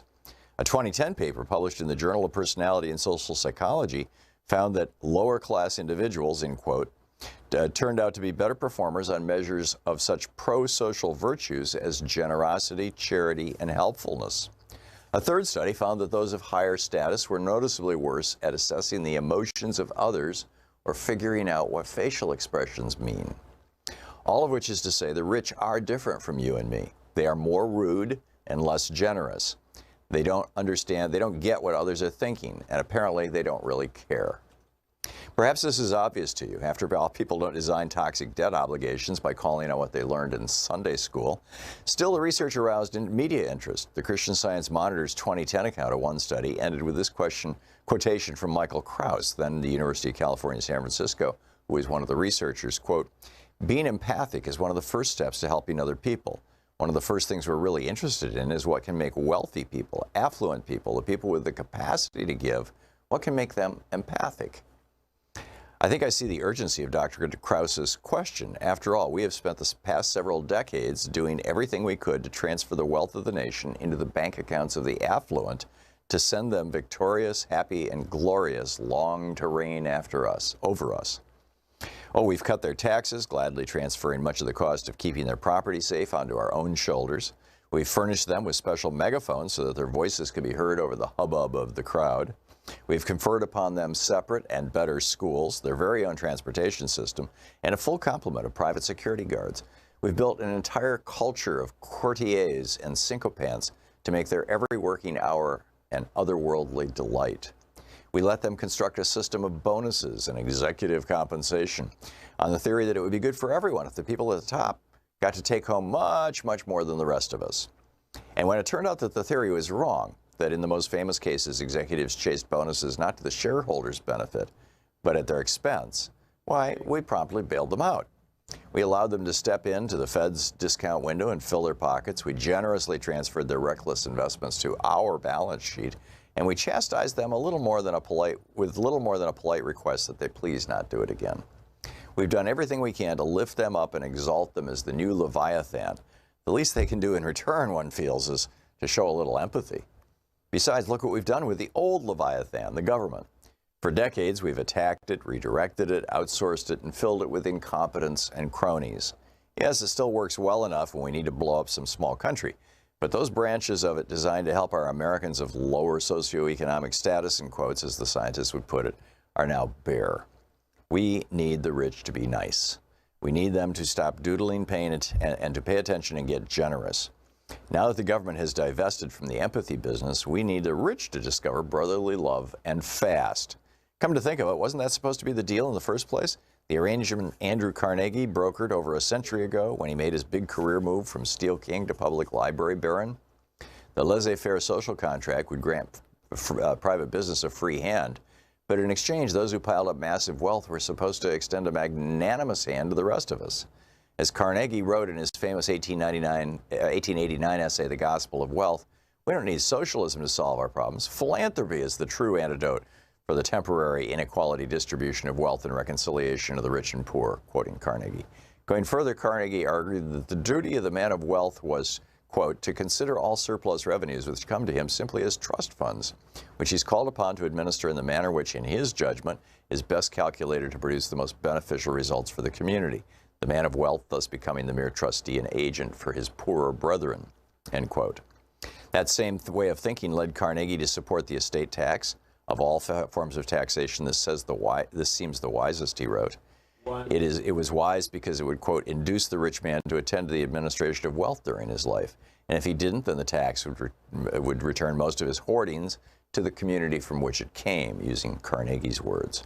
Vestiges of the Carnegie attitude survive to this day. 2009 study of high net worth individuals by Barclays Wealth confirmed that American philanthropists tend to understand their giving in a context in which the state is either absent or irrelevant. And of course, there are plenty of nice plutocrats who don't fidget or doodle when talking to strangers and who have no problem endowing a ward or a wing in return for a commemorative plaque. The business headlines even occasionally tell of billionaires coming together under the leadership of Warren Buffett and Bill Gates to donate their fortunes to worthy causes. But the billionaires with the strongest sense of class solidarity have a very different plan for their disposable income, activating their lobbyists in Washington, building grassroots movements to march on their behalf, and using their media properties to run experiments on human credulity. Rendezvous with Oblivion is the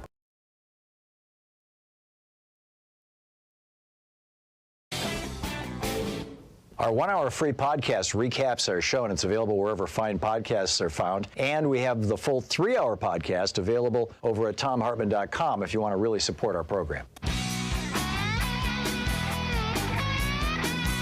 Hey, the Senate committee charged with oversight of the Postal Committee Board, whatever, has approved. Now, it still has to go to the whole Senate for a vote, but has approved the 3 Biden nominees for the U.S. Postal Service Board of Governors. I think it's going to take more than that to get DeJoy out, but this is a start. I mean, you know, what we're watching is Joe Biden just, you know, doing these things step by step. There's a few things that, you know, I think he's kind of missed, but there's a whole lot that he hasn't. And I'm just very optimistic. I really am. Pam in Chicago. Hey, Pam, what's on your mind? Pam, listening to WCPT in Chicago, on line 7. Hello. Hello.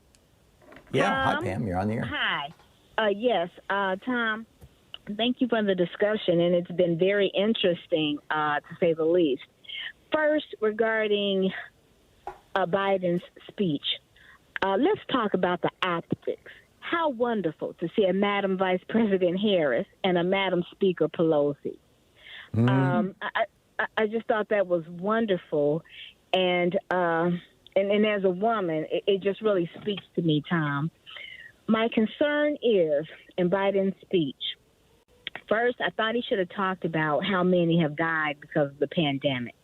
I think that's still relevant, and I think we need to hear that number, and we need to associate that loss with the Republican Party and Trump. I think they both played a role in the devastating loss of life, and I don't want to let them forget it. You know, I understand we can move forward with the vaccinations and how we get those things out, but they have to be held accountable for that. I agree.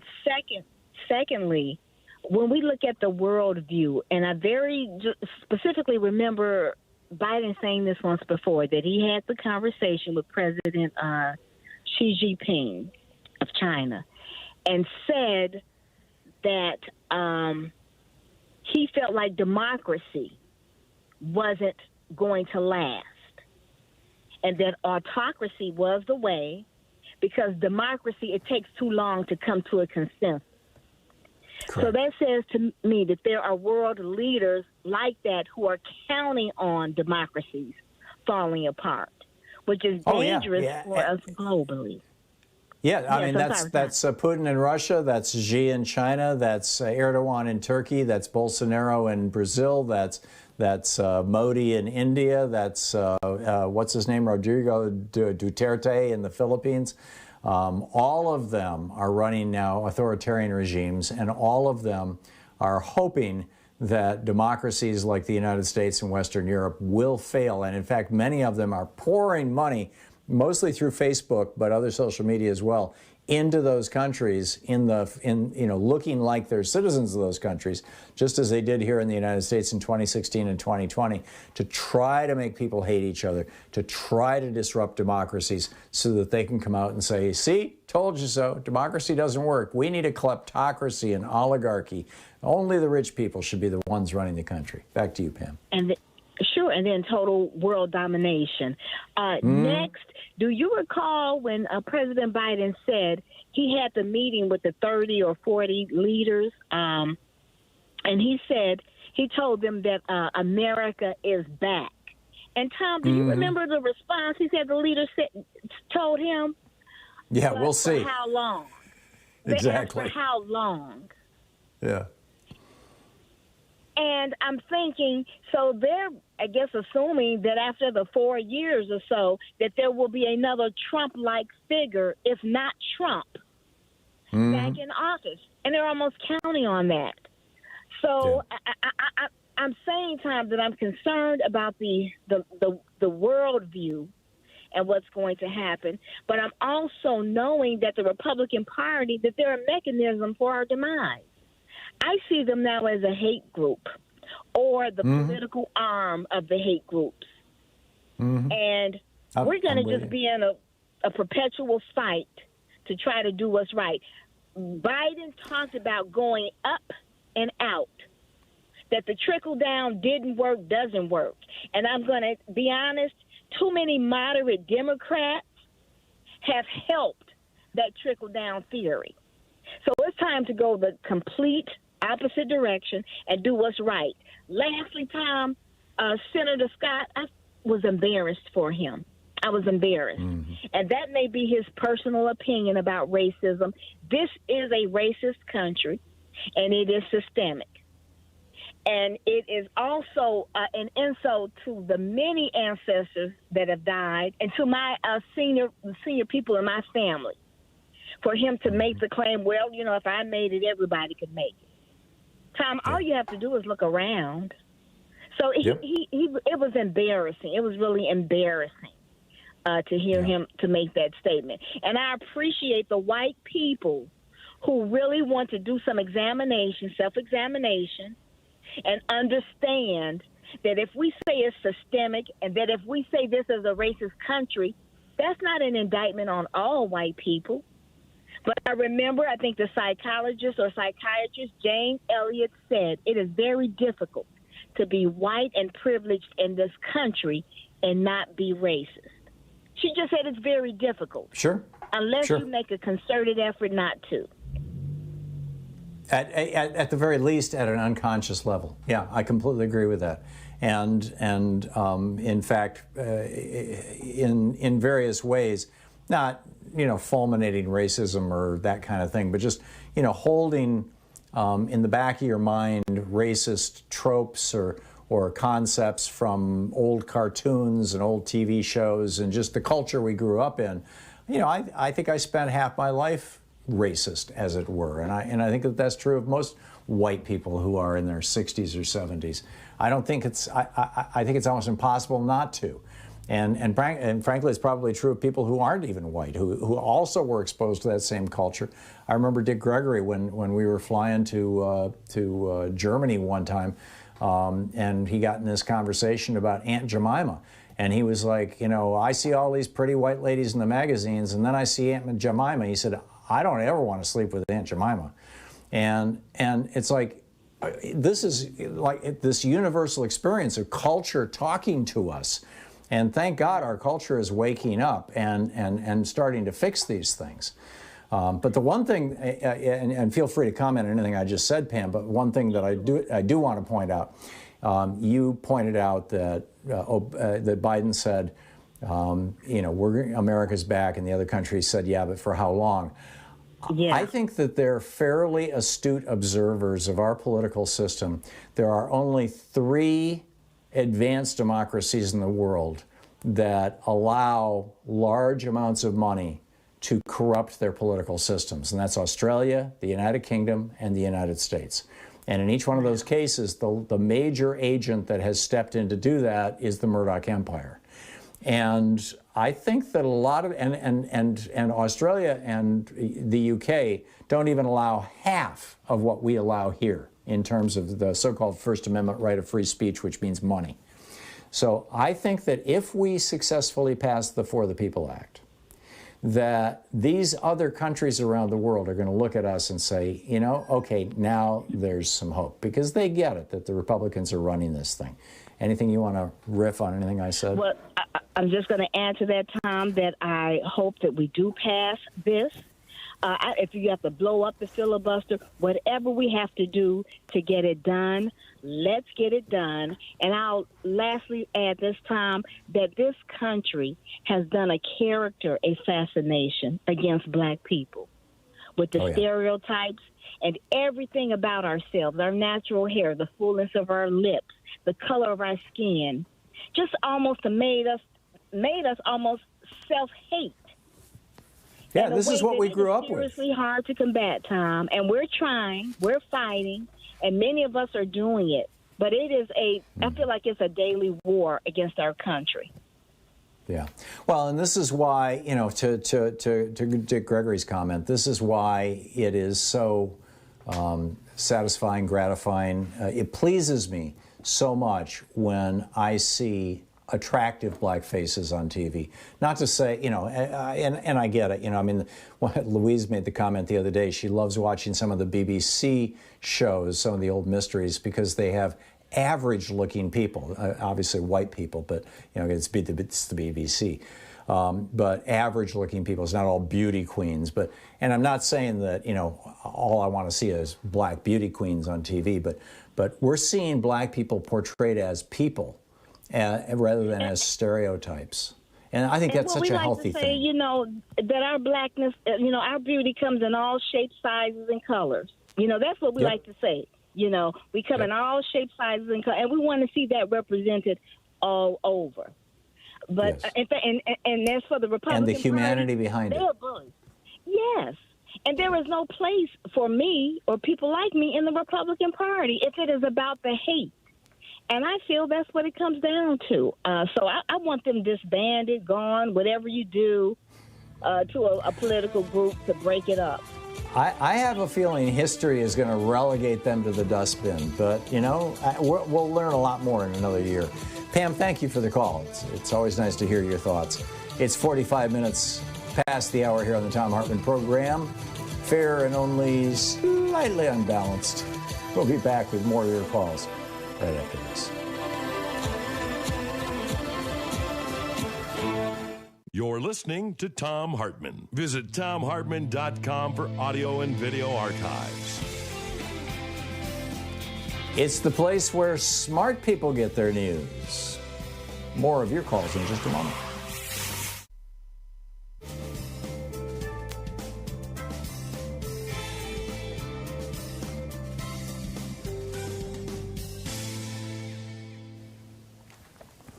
And welcome back.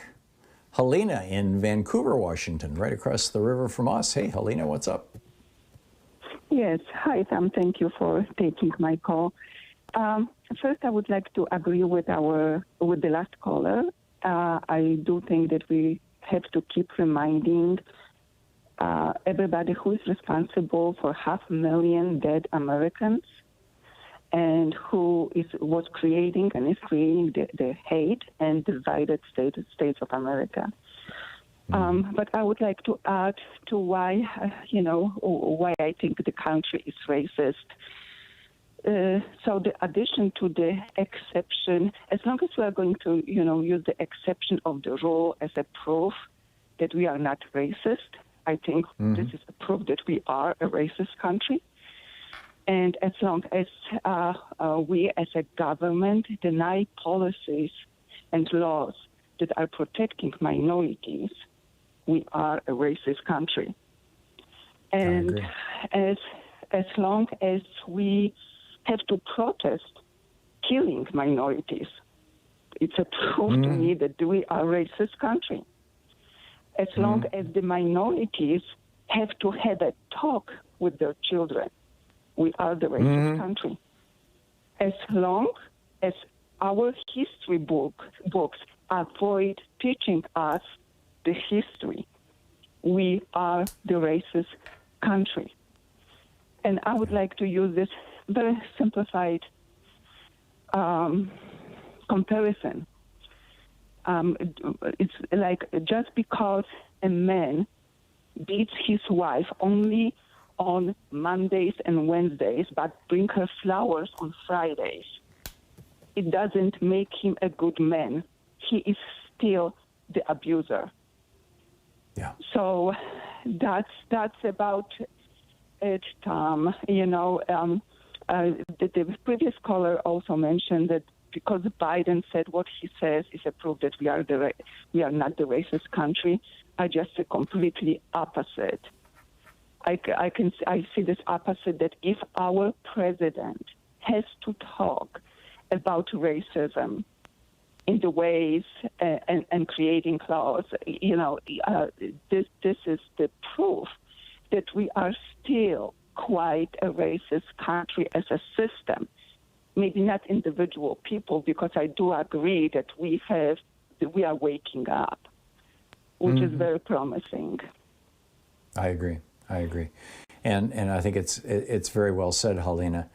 And the exception that proves the rule, you know, was just so conspicuous last night with Tim Scott. Yes. I almost included that in my op-ed, but you know, these phrases that are rather toxic about, you know, the one slave who kind of sold out the other slaves in the plantation. There are phrases to describe those people. I didn't want to use that kind of language. I didn't even want to imply that kind of language. It's not my place to do it. And so I didn't include any of that, you know, kind of the exception that proves the rule in the article. But I think it was fairly obvious to most people watching. I really do. Helena, thank you. Yes. And thank you for watching us on. Yep, my pleasure, and thanks for watching us on Free Speech TV. We'll be back. It's coming up on 10 minutes before the hour. Gonna read an ad over on the commercial side for 1 minute, and then I'll be right back with your phone calls.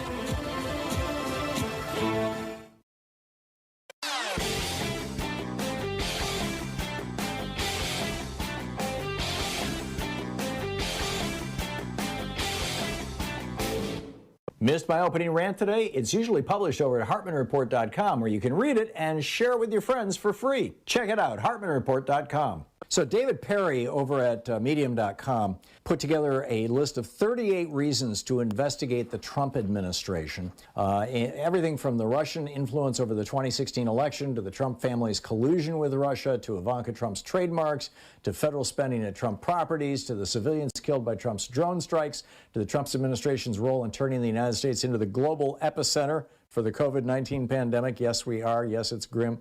Their decision to sideline the CDC, politicizing mask wearing just to try to get himself reelected, the number of people who died because the White House kept PPE from blue states, from Democratic-led states, the contents of the Trump documents that Trump refused to release to the House Judiciary Committee and other committees, all the people who wouldn't speak, at all, ignoring subpoenas, violations of the Hatch Act, the deportation of COVID-positive immigrant families, illegal altering of records. Anyhow, there's a whole list. It's over at ThomHartmann.com. Check it out.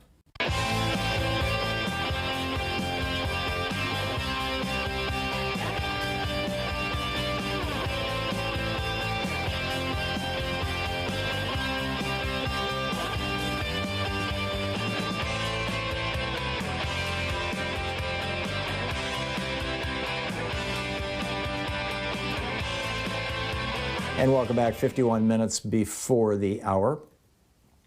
And And Al in Nashville, Tennessee. Hey, Al, what's up? How are you doing? I love your show. Listen, I'm calling because a bunch of Neanderthals keep badgering me about the election and saying that it was stolen, and now they're pointing to the audit down in Arizona, which is a complete farce. I have an idea to stop all this nonsense. Why don't we just do a full 50-state complete audit, forensic, of the election? Validate each and every vote, its source, who cast it, when they cast it, and put this nonsense to rest once and for all. We have nothing to fear. It's already been done by every state, Al. What's that? It's already been done. It's already been done by every state. When the state certifies, what do you suggest? That they be recounted? We do just what they're doing in Arizona, a complete recount of everything, every vote, just so they have. But they're not doing a complete recount of everything. They're only doing the recount of the county that has the largest Black and Hispanic population in it. They're doing it in secret. By the way, let me say one thing. The only one doing the hating is you. You're full of shit. Goodbye. Okay, Al, thank you very much for the call. And my apologies to anybody who might have gotten the word there. And let me just, Al, let's see, 615-636, okay, right. ASSHO. Okay, so no more calls from Al in the future. Lynn in Kansas City, Kansas. Hey, Lynn, what's on your mind? Hi, Tom. I'm very disturbed by first the Vice President Harris saying we're not a racist country. And then it sounds like you're capitulating on your rant.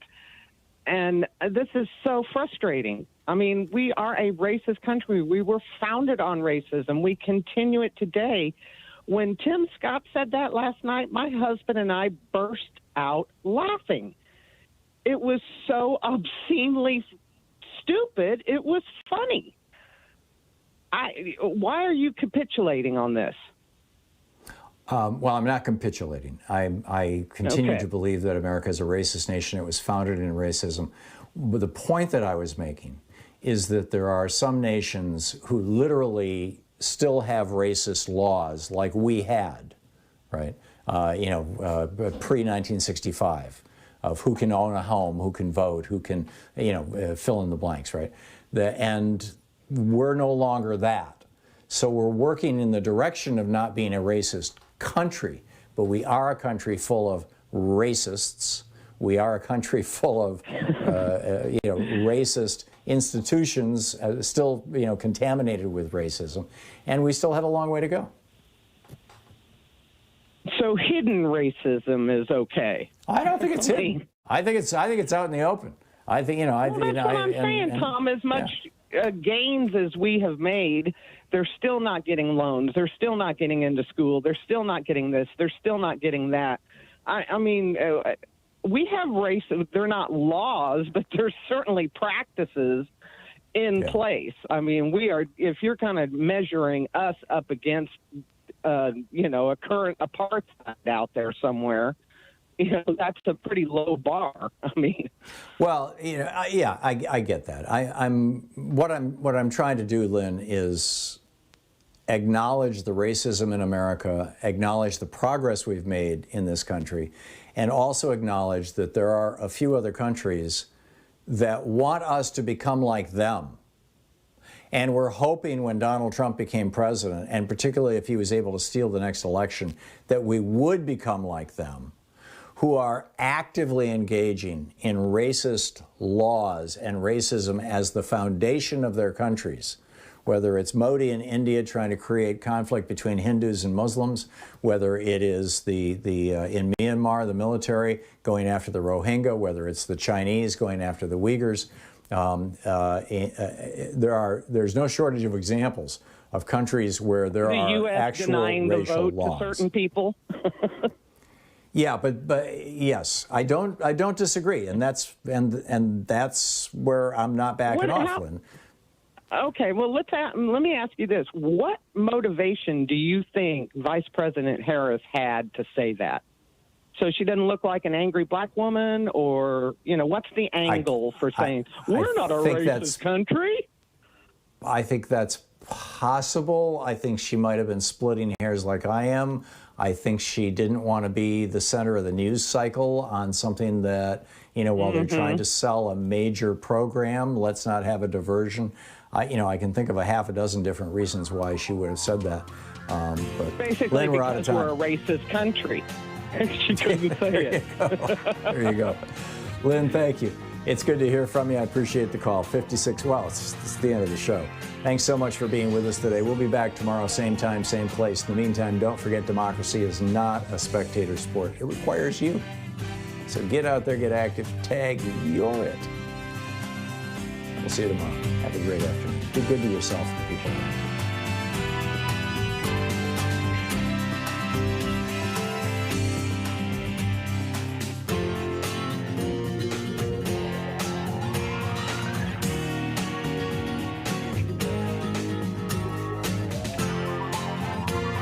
You've been listening to Thom Hartmann. For audio and video archives, visit thomhartmann.com.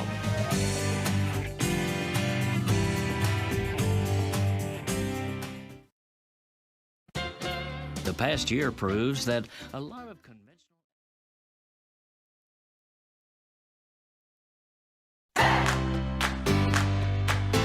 These companies support the Thom Hartmann Program. They are HelloFresh, the #1 meal kit delivery service. More information at hellofresh.com, code TOM. CB Distillery for sleeping and pain relief. More info at cbdistillery.com, code TOM. Annie's Kit Clubs, creativity delivered right to your door. More info is available at annieskitclubs.com/Tom. EasyFlow, personal air filtration system. Fresh air anywhere. More info at easyflowusa.com, code TOM. Masterclass with world-class instructors. More info at masterclass.com/Hartman. And Dinovite, only the best all-natural pet supplements. More info at dinovite.com.